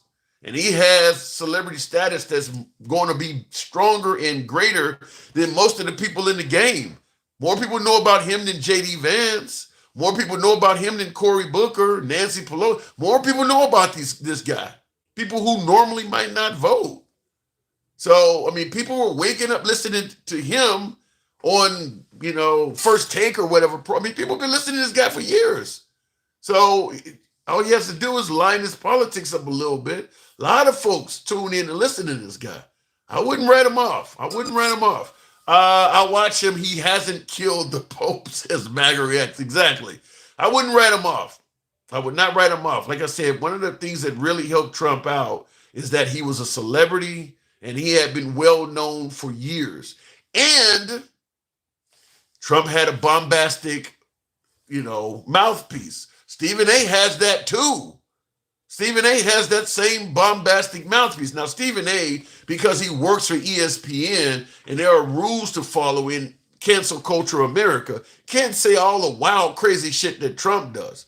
But he does challenge people and say shit. I mean, recently he's been criticizing the hell out of LeBron James. So much so that LeBron James walked up to him while sitting on the basketball court. So he has that personality as well.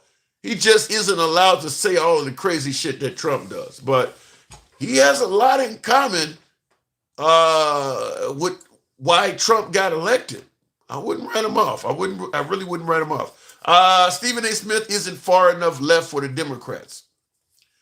He's much further left than Trump. I think if it came down to Stephen A. Smith or Trump, I think Stephen A. would do much better with Democrats than Kamala Harris did. I really believe he would get more people out to vote than Kamala Harris did. So I kind of disagree with you on that. The bar is so low for you liberals. You really think the bar is low for liberals when you elected a guy that has 34 felonies and tried to steal the last election?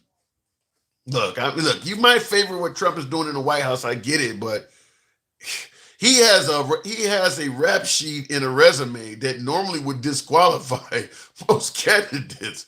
You're gonna say the bar is low for the liberals, huh? All right. The bar is low for the Republicans. They just removed the bar and said, fuck it, I'll just walk. I'm not gonna jump over it. We're not gonna play with this damn bar. Just take it off and we're gonna walk through. Jasmine Crockett has no chance. I see somebody said Jasmine Crockett. I don't think Jasmine Crockett has any chance for the simple fact that, damn, I hate saying this, but she's too black. She's too black. I mean, look, at the end of the day, being African American still has its problems. Being a woman is not a good thing to be. Now, I don't know what her stance is on the LGBTQ community and all that stuff, but I think, and I've said this before on the live streams, if you're running for office as a liberal, you shouldn't even talk about that shit. Anybody ask you anything about the LGBT community, I'm staying focused on the economy and securing America. That's not even a significant issue. You can go talk to the community or you can talk to Congress or whatever. Right now, I'm focused on making, the America's economy stronger and whatever. I wouldn't even talk about it. I would just deflect from that. That is a toxic issue. Every single question as a liberal you're being asked about the LGBT community should be considered a gotcha question. Every single question they ask you about that community should be viewed as a gotcha question.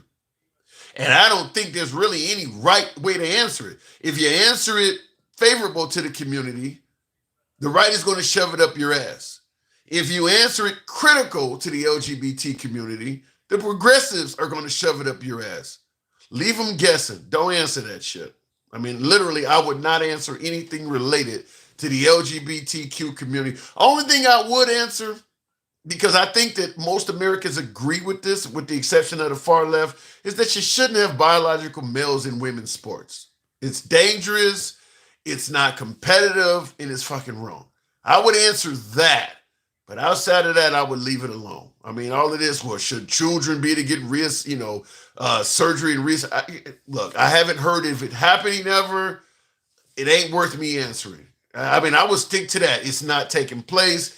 It's a gotcha question. It's not worth answering. And just leave it alone because they really beat the hell out of the liberals off this LGBTQ shit that ain't affecting nobody. So avoid that like the plague. And of course, the defund the police stuff is a joke as well. But once again, it's a gotcha question. Supercell Fusion says, Tim, I wish you were still alive. Wait, you wish what am I dead? I think you might have did that as a typo, but I'll read it as said. I wish you were still alive. He would make a great, phenomenal president, but it's too bad that he is not here. Oh, I would like to see Colin Powell. Ooh, who would vote for Colin Powell? Which side of the aisle would vote? Colin Powell, I don't think he could do it because the Iraq war is going to come up. He went on TV and lied to the American people, suggesting these trucks, satellite views of these trucks show that they have weapons of mass destruction. I mean, we lost 6,000 Americans in that Iraq war. I don't think Colin Powell would be able to pull it off because that Iraq war would come up.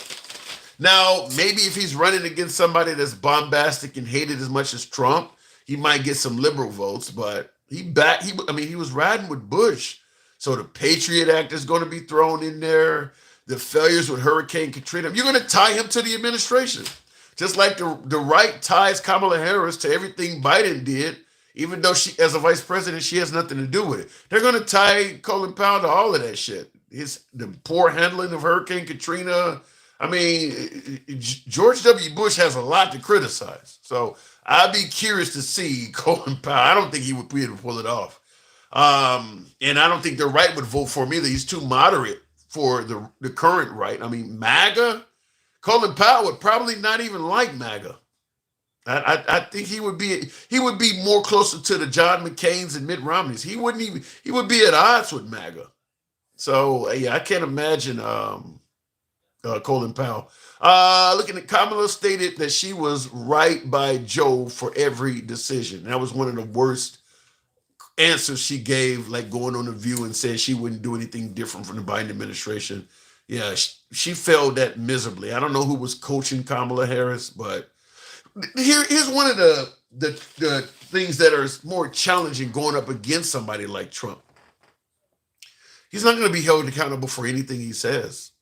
I mean, that's where the problem is that you got to be able to say things knowing you will be judged for what you say, good or bad, and your opposition is not going to be judged no matter what they say. I mean, Trump, Haitian migrants, and all this, he can say anything. So how do you compete with somebody like that? Where MAGA is not going to abandon Trump no matter what he said. I mean, you got Elon Musk suggesting that he slept with underage girls in there. Well, Elon Musk don't know what the fuck he's talking about. I mean, like anything that people say about him is going to be meaningless. Whereas the slightest thing you say on the left, you might get canceled or held accountable for. I don't know how you run against that. How do you run against something like that? When the guy said middle of Fifth Avenue, yeah, he kind of meant that. I could down on you weak. What? I could down on you weak, need sellout Democrats all day. I guess give me your example of a weak need sellout Democrat. I'd be curious to know. Candace Owens acts more white than black, if you want to put it that way. I don't know Candace Owens personally for obviously I don't know her personally, but I don't want to say that Candace Owens acts more white than black. I think that there is a huge market for people of color that trash people of color. If you are a person of color and you're well spoken and you can consistently point out the flaws of the black community, there's a huge market for you. You can make a lot of money doing that. I've had a lot of people tell me I should do that. You're well spoken, you got an audience, just come on over and do. I mean, and I do believe that my audience, my numbers would be significantly higher. My audience would probably be mostly right and white. But everything from donations, which I don't get a lot on the program, but I think all of that stuff would increase significantly, which is what has made Candace Owens a wealthy woman. Just continue to point out the flaws of the black community to a white audience. I mean, look, at the end of the day, there's a lot of flaws in the black community. I'm not going to deny that. But there's also people graduating, getting degrees. There are black astronauts, black nurses, she don't cover any of that shit. It's just all negative. And her audience eats it up. Now, she's recently gotten into spats with Trump, and that's going to hurt her. But being a well-spoken African-American criticizing black folks, you can make a killing doing that. You can make a lot of money doing that. There's a couple folks on TikTok. I'll give you one. Darren and Snacks, for some of you folks who watch live streams on TikTok. My YouTube audience may not know who I'm talking about, but every single day, they run a live stream for several hours in which they are being critical of the black community. Whites are under attack. Blacks are being racist towards whites. I mean, their whole persona is criticizing them. Two black men. Their whole persona is criticizing the black community. And every day they have hundreds of people tuning in. Now, most of their audience is critical of them because they get a lot of black people like, what the fuck are you talking about? But they've made it clear. I've heard them say, when we get big, we're going to do this. And they plan on taking that show on the road. They plan on coming up like a Candace Owens or Hodge twins, or who else does that shit? Larry Elder, not so much, but the Hodge twins does it. Officer Tatum does it. Candace Owens is probably the master at doing it, just being an African-American, criticizing black folks. Diamond and Silk, Silk is dead, right? Does Diamond do that? Does she? I know she was pro-Trump, but does she run a program where she just bashes the flaws of black people all the time? I don't know. Now, in the comments, Johnny 11 says Tatum is a real patriot. You can bash black people all day long and be a patriot. You can do that. But if you watch Officer Tatum, he's not going to be pointing out problems and flaws in the white community. He's not going to be doing that. He's only going to be there's flaws in the white community just like there are flaws in the black community. Do I have to replay Gangsta Grandma for you? I mean, every community has its flaws. but you're not going to hear Officer Tatum running. In fact, there was a video. I think some of you folks are probably, these controversial police killers. There's a video out there of an African American woman. I don't know if she's really religious or if she's kind of mental in the head or whatever. But anyway, the police are called. They come to her home, I believe, herself. And the police arrive at her home. And the police is in her house while she is, I think she's cooking something on the stove, boiling water or something like that. And the cop is, not only is the cop on the other side of the kitchen counter, but the cop is a good 10, 15 feet away from this woman. And they're in her home. She picks up the pot from the stove. Sandra Massey, somebody points it out, Black Power points it out. Yeah, she picks up the pot off the stove and the cop starts saying, if you throw that pot or something, I'm going to shoot you in the face or something like that. Now, she starts talking religion. I rebuke you and all of this, it starts, talking to God with this guy talking about killing her. And he does follow through and shoot her in the face. Officer Tatum, before being criticized by his heavily white audience, was trying to suggest that was a justifiable shooting. The shooting is so egregious that even Officer Tatum's white audience was like, what the fuck are you talking about? Like, man, I don't get this one. He started receiving so much criticism, he had to make follow-up videos retracting that. But this is what I'm talking about, criticizing the flaws of the Black community to a white audience. The minute any African-American is taken in a controversial killing or something, just instantly jump on the side of the police or the person that took the life. Jump on the side of Kyle Rittenhouse. Jump on the side of George Zimmerman. Just jump on that side before you even have the facts. He was starting to defend that as somehow the woman that got shot deserved that. And even his white audience was like, oh my God, now we can't follow you on this one. I mean, this girl's like 10, 20 feet away and the kitchen counter is in between. And you think she's going to toss a pot of boiling water that distance and the cop can't simply step out of the way of it? He had to shoot her in the face and kill her. And he was trying to defend that. But he probably misread his audience, thinking that they would even go with that one. Of course, he defended the taking the life of George Floyd and all the other ones, but yeah, Officer Tatum is another. Now, you say he's a patriot. I'm patriot, so be it, but he doesn't seem to have a high opinion of the Black community. That's all I'm saying.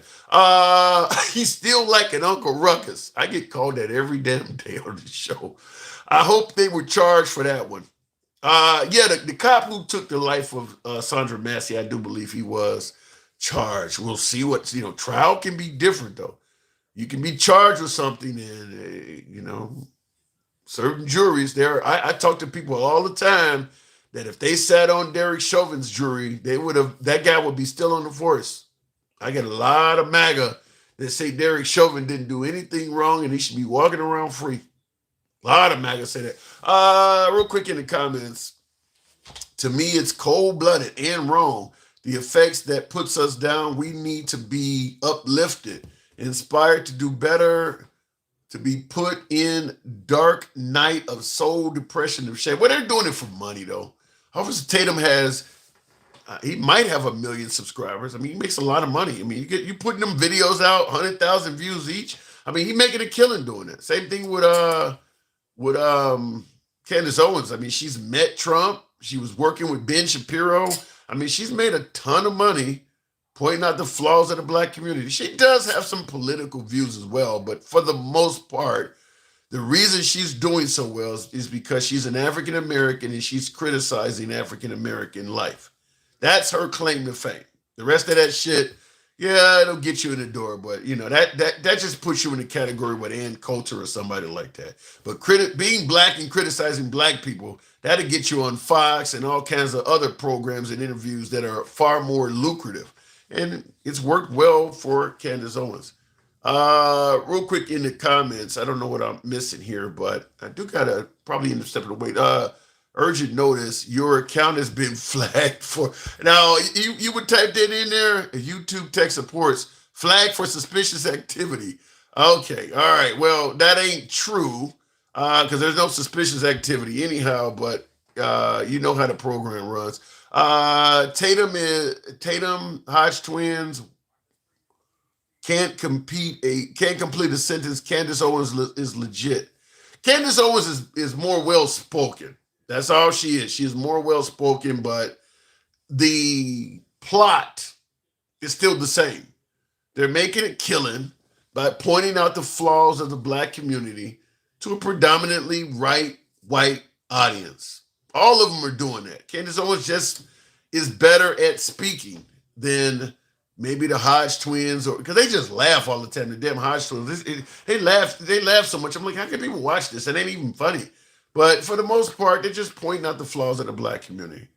I can't stand it. Uncle Ruckus says Richard Andrew Crosby. What about Clayton Bigsby? Can you work with that? Liberal chat, I appreciate being able to speak freely. I haven't been blocked or banned. I'm grateful to your show, Tim. Thank you, Dr. Luke. Yeah, we don't block, ban, or censor. You can be critical of me. You can be critical of anybody in the comment section. If the apps will let you do it, I sure will too. It's all about free speech. USA and Western countries don't really care about their citizens. I don't believe that so much in regards to Western countries. I believe that's more a U.S. thing. In America, we are capitalists. We put money above everything. Other Western countries, not as much. They are engaging in capitalism, but to a fault, not as far as we are. We are so gung-ho about making money and being capitalists that, yeah, we don't care if our fellow brother or sister has no health care.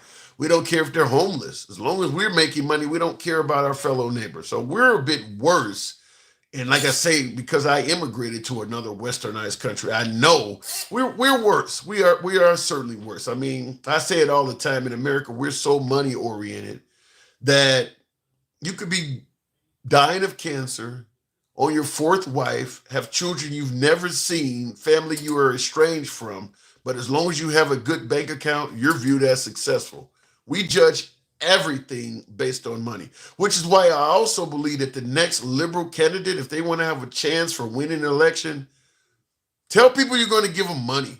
Stick to that. Fuck all the LGBTQ stuff and all the. Stick to telling people that if you win, people are going to get money. That's what they care about. You can get people in America to ignore anything. Famine in Gaza, immigrant babies getting deported. As long as people think that you're fixing the economy and putting money in their pocket, they'll ignore anything. We are capitalists. We don't give a shit about anything but making money. Convince the people that under your administration, they'll make more money. They'll ignore all of that shit. We're ignoring a whole lot of stuff right now because we believe Trump is going to fix the economy and put a little bit more money in our pocket. I mean, we got allies that are literally starving kids to death on purpose. On purpose, they're doing it. And we're still sending them equipment to keep that up. We got the deportation process where we're literally deporting people that have been here for 40 and 50 years, senior citizens. And we don't give a fuck. People who are being deported that are underage adolescents that are receiving cancer treatments. In the middle of the treatment, we're deporting them. On the way to treatment, we're deporting. We don't give a fuck. As long as you can convince us that at the end of the year, we're going to make a little bit more money in tax savings and things like, we don't care what you do or who you do it to. That's why I've said that I do believe if you were putting a little bit extra money and food on people's tables, they would even let you bring back slavery. You ain't doing it to me. I made good money during that time. People don't give a fuck. Low battery. That is charge. That is my soundboard is running down. I got to charge. But I do believe that is the plight of this. I mean, we are capitalists. That's all we care about. So the next Democrat politician or whoever's running, that should be the main focus of your campaign. Tell people somehow, some way under your administration, they're going to make money. You got to get people to believe that. The rest of that shit can take a back door. There's so many issues, they do have some importance. But if the people don't think they're going to make money from you, they're not going to support you. Trump had people believing no tax on tips. Gas prices were going to fall immediately. You're going to be able to afford cheap groceries. I mean, salaries are going to, he had people, the primary focus was you're going to make more money with this guy. I don't care what else he's promising to do. He's going to give me more money. And that worked. Supercell Fusion. Thank you. Wow. I would like to see somebody from NBC, from NBC News, take the presidency like Lester Holt. Or somebody, what do you think about that, Tim? I think the reason why they sent you that message on YouTube because I don't believe that message came from YouTube. I believe that's coming from a viewer using that as their profile picture. I don't think that's YouTube.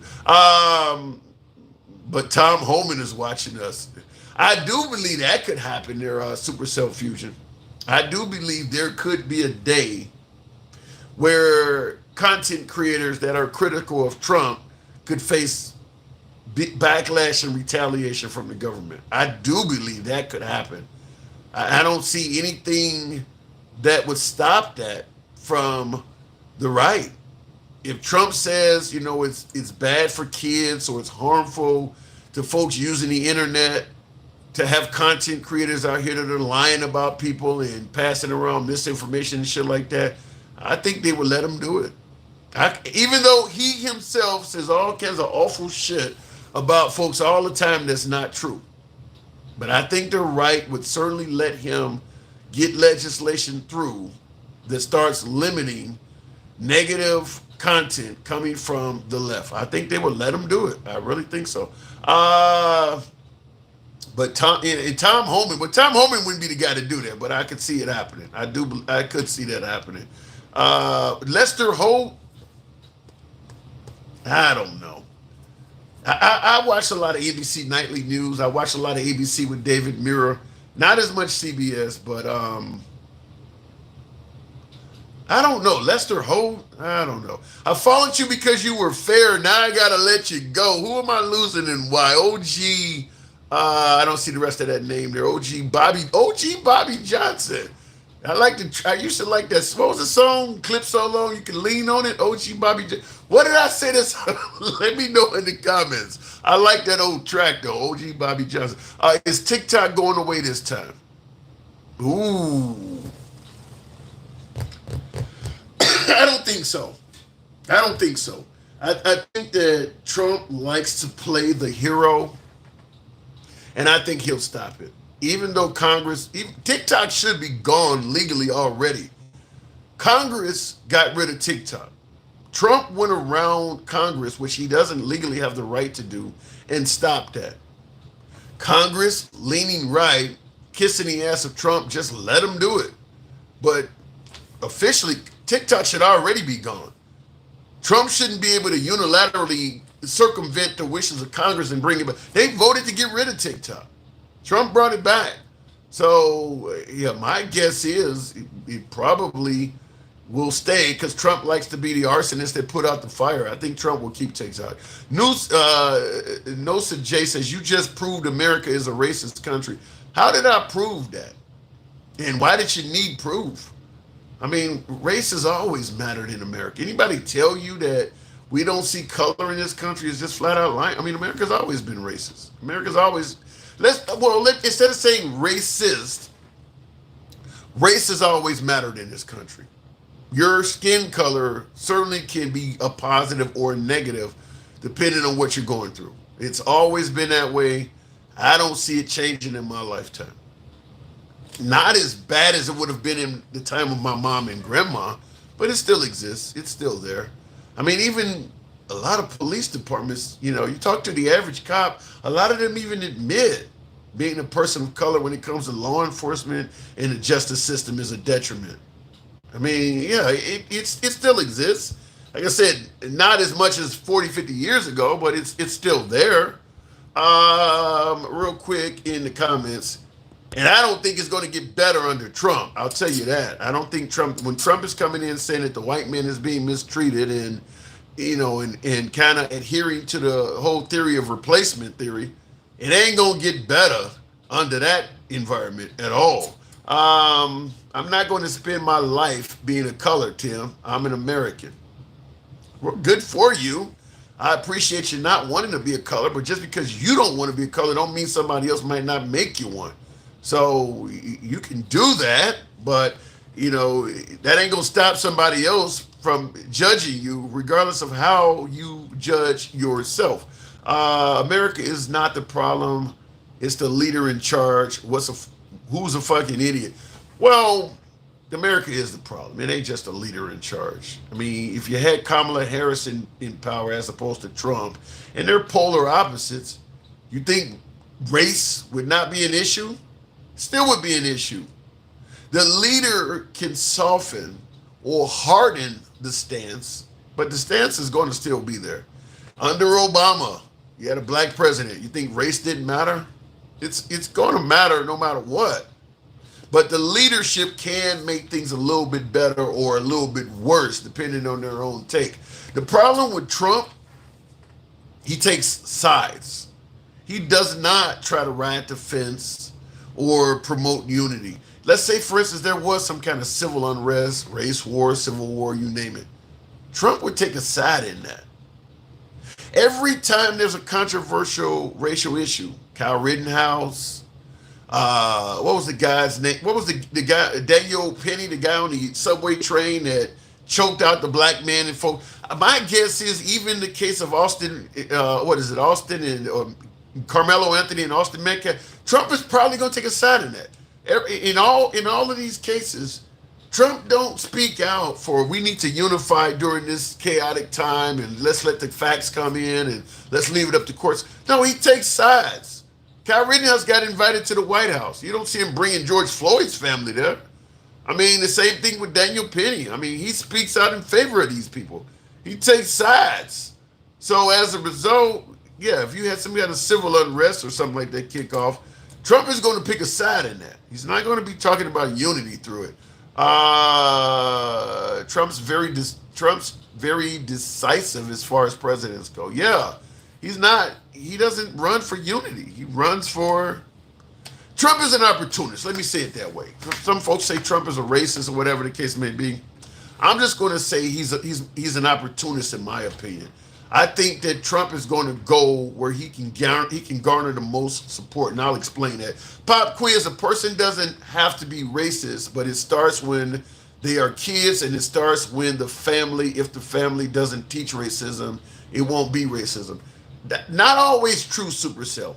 While I agree, racism is taught, but a lot of times it can come from you can come from a loving two-parent household and still grow up racist. You ever see American History X? I mean, it could be your brother. You could fall in line with the wrong gang or group and put it in your head. You can get radicalized online. It can come from anywhere. It ain't always got to come from being taught in your house. I mean, maybe you got a single mother and she's always working. And you're hanging around the neighbor and he has that shit in him and he's telling you that and you look up to him as a big brother. It can come from anywhere, but it is generally taught, as you would say. I do agree that it is generally taught. But yeah, I do believe that taking sides does not help us out at all. And I do see Trump as an opportunist, not as much a racist, but an opportunist. And I'll tell you this why I say that. Trump is going to go where the support is. If black MAGA, if they're going to put Trump over the edge, he'll do whatever it takes to work with black MAGA. Even if it means coming to a few cookouts and listening to rap music, whatever. I mean, he held up the damn pride flag. How much more of an example of being an opportunist do you need than that? This guy is as anti-LGBTQ as it comes. But during the campaign, LGBTQs for Trump, I'll hold up your flag for a few fucking minutes. You gonna vote for me? Trump is an opportunist. The reason why he comes across as being racist is because he is going to go to where the most support is. And among Republicans, the amount of African Americans or people of color, particularly blacks, that support the Republicans, that group is smaller than the racists that support Republicans. If the blacks were representative of a larger amount of Republicans than the racists were, my guess is he would probably be more pro-black. I think it's more being an opportunist. I'm going to do what my supporters want me to do.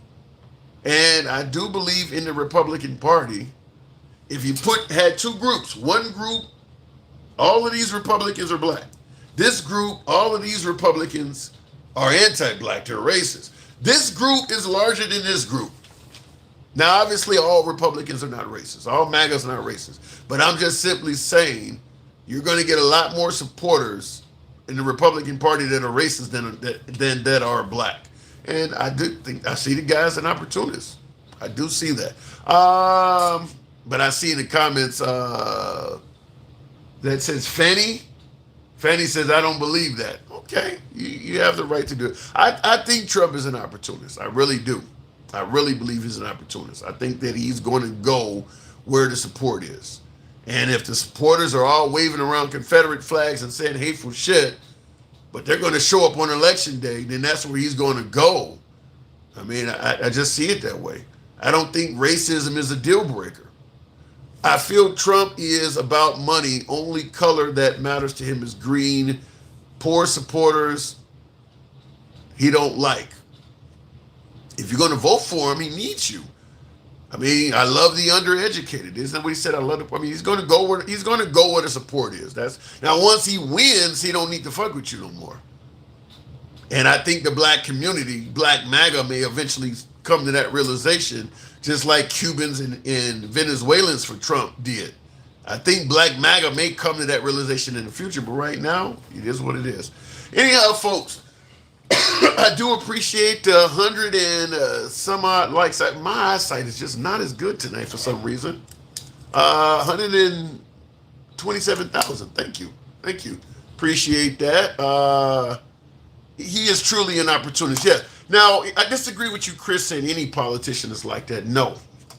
There are plenty of politicians that will give back money from a corrupt donor and will not take the endorsement from racists and things like that. I don't think Trump is that politician. As he said, why would I turn down a jet from Qatar? Even though that group is known to be sponsors of terrorism and all of that. Hey, they give me a free jet. I don't give a fuck. I'm taking it. Remember what I just said earlier in the program? People would turn a blind eye if they can profit. Trump is one of them kind of people. Qatar is known for sponsoring what the Houthis. They're known for being state sponsors of terror. They offer Trump a jet, fuck it, I'm taking it. I don't give a damn. All politicians won't do that. Now, I don't believe Obama would have done that. I don't believe Biden would have done that. I don't believe George Bush would have done that.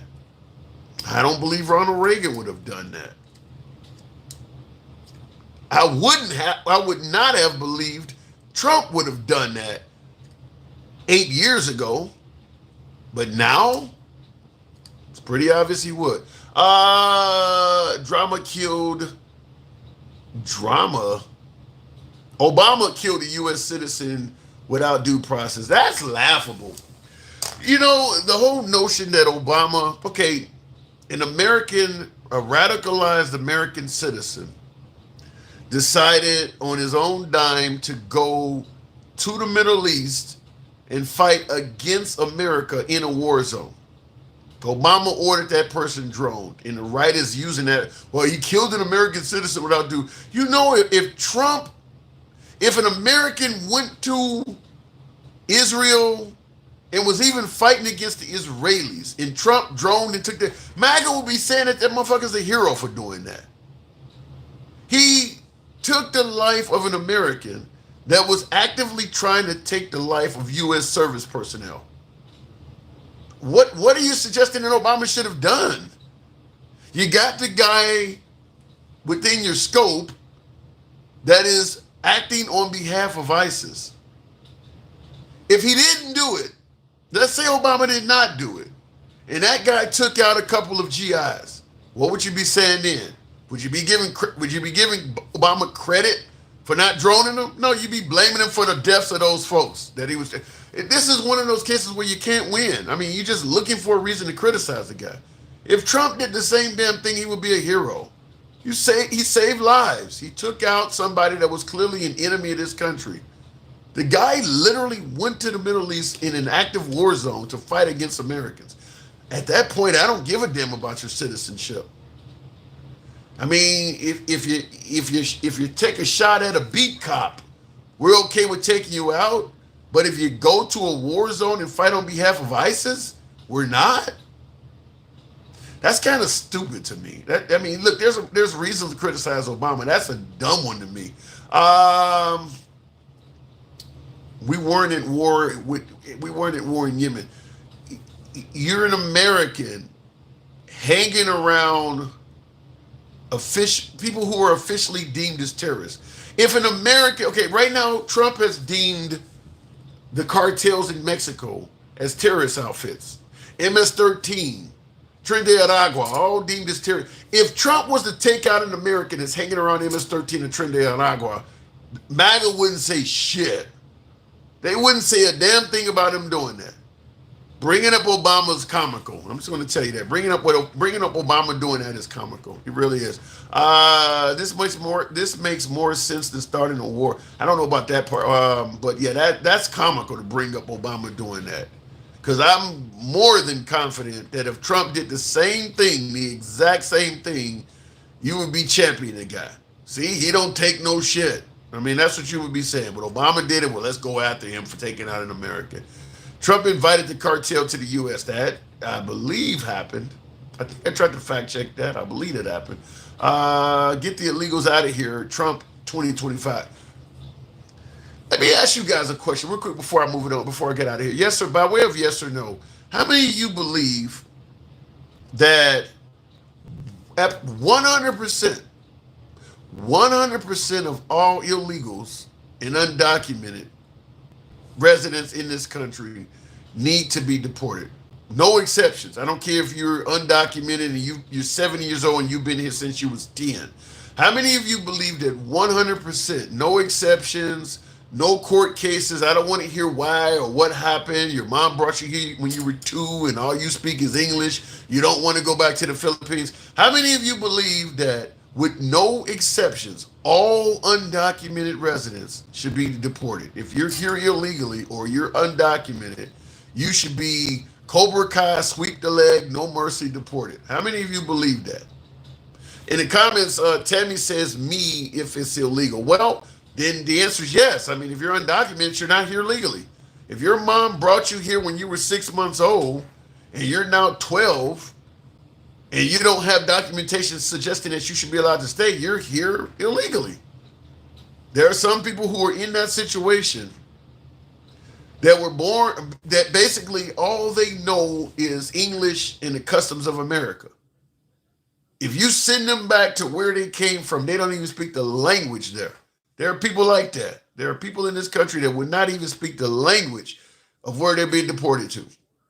100% sweep the leg, no mercy, Cobra Kai style. How many of you folks believe that all undocumented immigrants, all illegal aliens should be deported no matter how they came here illegally or how they became undocumented? By the way, I don't know what his name is. Some of you guys may be aware of this guy, but he is I believe he's the most successful TikToker there is. He's from Senegal or something like that. You've probably seen some of his material. I mean, he has tens of millions of followers. Tens of millions. He got deported. I don't know what the guy's name is. He's an African. He's not African American. He's African, but he got deported. I think he overstayed his visa or something like that. They deported him. Now this guy's worth tens of millions of dollars. He is a huge, huge content creator. He makes the videos where he's not saying anything, and somebody's doing something that looks stupid or something, and he makes these faces. What is his name? Kame Lane or somebody's typing it. Anyway, he got deported. They deported him. Cobra Kai, sweep the leg, no mercy. How many of you folks think that anybody that is here undocumented or illegally should be told to go, made to go, detained, arrested, and kicked out? Because that is the Trump administration's agenda right now. I don't think that if you're here undocumented, I don't know if they even give you an application to file why you think you should be allowed to stay anymore. If you're undocumented, I think it's kind of a given that they're going to kick you out. I don't think the story behind how you came to be here matters anymore. It really doesn't. I mean, I think if you're undocumented, you got to go. Nobody cares how you got here. Nobody cares what has happened. You just got to go. Supercell Fusion says, Tim, before you leave, two quick questions. What happened to your feet on YouTube last night? And also, have you seen my fine ass wife lately, Arshafai? I haven't seen Arshafai on Tonight Show. What happened to my feet? On my feed, Feed. You type feet. I don't know. My Wi-Fi went down for a minute and I couldn't reestablish it, so I just went ahead and stopped the program. That happened last night because all of my programs are on Wi-Fi. So if Wi-Fi goes down, I got 4 cameras aimed at me. They all go down and it happened. So that's what happened with the feed last night. And we had a full show. I'm just like, fuck it. We'll just go ahead and terminate it for now. So that's what happened last night. Thank you for the concern, though. Appreciate it. And Arsha Fine, I don't think she is tuned in tonight from Hawaii over there. Anyway, I believe if you think you should deport every immigrant, you need to take a look at the other side. That's not empathetic. Is there anybody? You mentioned an empathy. I don't want to sound like what is his name? Allen Iverson. We talking about empathy? You know, you talking about practice. We talking about empathy. Is there anybody believes that Trump is an empathetic president? Empathy? Have you seen anything from Trump that would lead you to believe he has empathy towards immigrants? We talking about empathy? I don't even know why that's coming up. I think it's pretty obvious Trump is not empathetic towards these people. I mean, like I said, they deported a girl who was in the middle of cancer treatments, juvenile, and sent her back. With the doctors saying that if she didn't finish the treatment, she could lose her life, and they sent her back. You talking about empathy? I don't think there is any empathy towards these people. Doesn't matter what they're going through. If you're here undocumented, you got to go. Like I said, I don't care if you're on life support. I think they would literally put you in the life support machine in a C-130 and tell your host country, you need to have a machine waiting when we land. Otherwise, we're going to be handing you a corpse. But we bringing this person back no matter what. Empathy? I don't see it. And I don't see it from MAGA. I think MAGA, every time look at any of these controversial deportations, whether it's the baby crying for the mom that's getting deported, and you hear, and people all over TikTok are using that one. I mentioned the girl with cancer, or the kids getting deported in schools when they're going into schools. Look in the comment section of any of those videos. You can clearly tell who is MAGA. You talking about empathy? Usually the comments are, this is what we voted for. You know, yeah, she's might lose her life in the process of the deportation. This is what we voted for. There is no empathy for these people. They came here illegally, and MAGA kind of wants to treat them like serial killers. I mean, even when Kilmar Brego Garcia got deported to that maximum security prison in El Salvador, do you think they really cared if he really committed any crimes or not? There's no. I mean, they would not. That guy didn't even have a sentence. They were happy under the notion that he may be in prison for the rest of his fucking life, simply for being in a gang. You could murder somebody and have a day when you get out of prison. They were totally okay with that. If he spends, if he dies, he dies, as Drago once said. They didn't care. There is no empathy.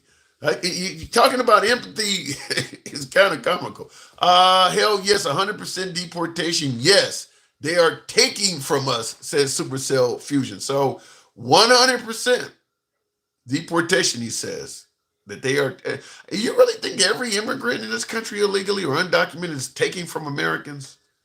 I don't believe that's true. I believe that some of these folks are actually contributing to our tax dollars and getting nothing at the end of the year because they're working on a fake social security number. So the taxes that they're taking out of their check, they can't even claim it at the end. I don't think that they're all taken from us like you're saying. Thank you. I agree with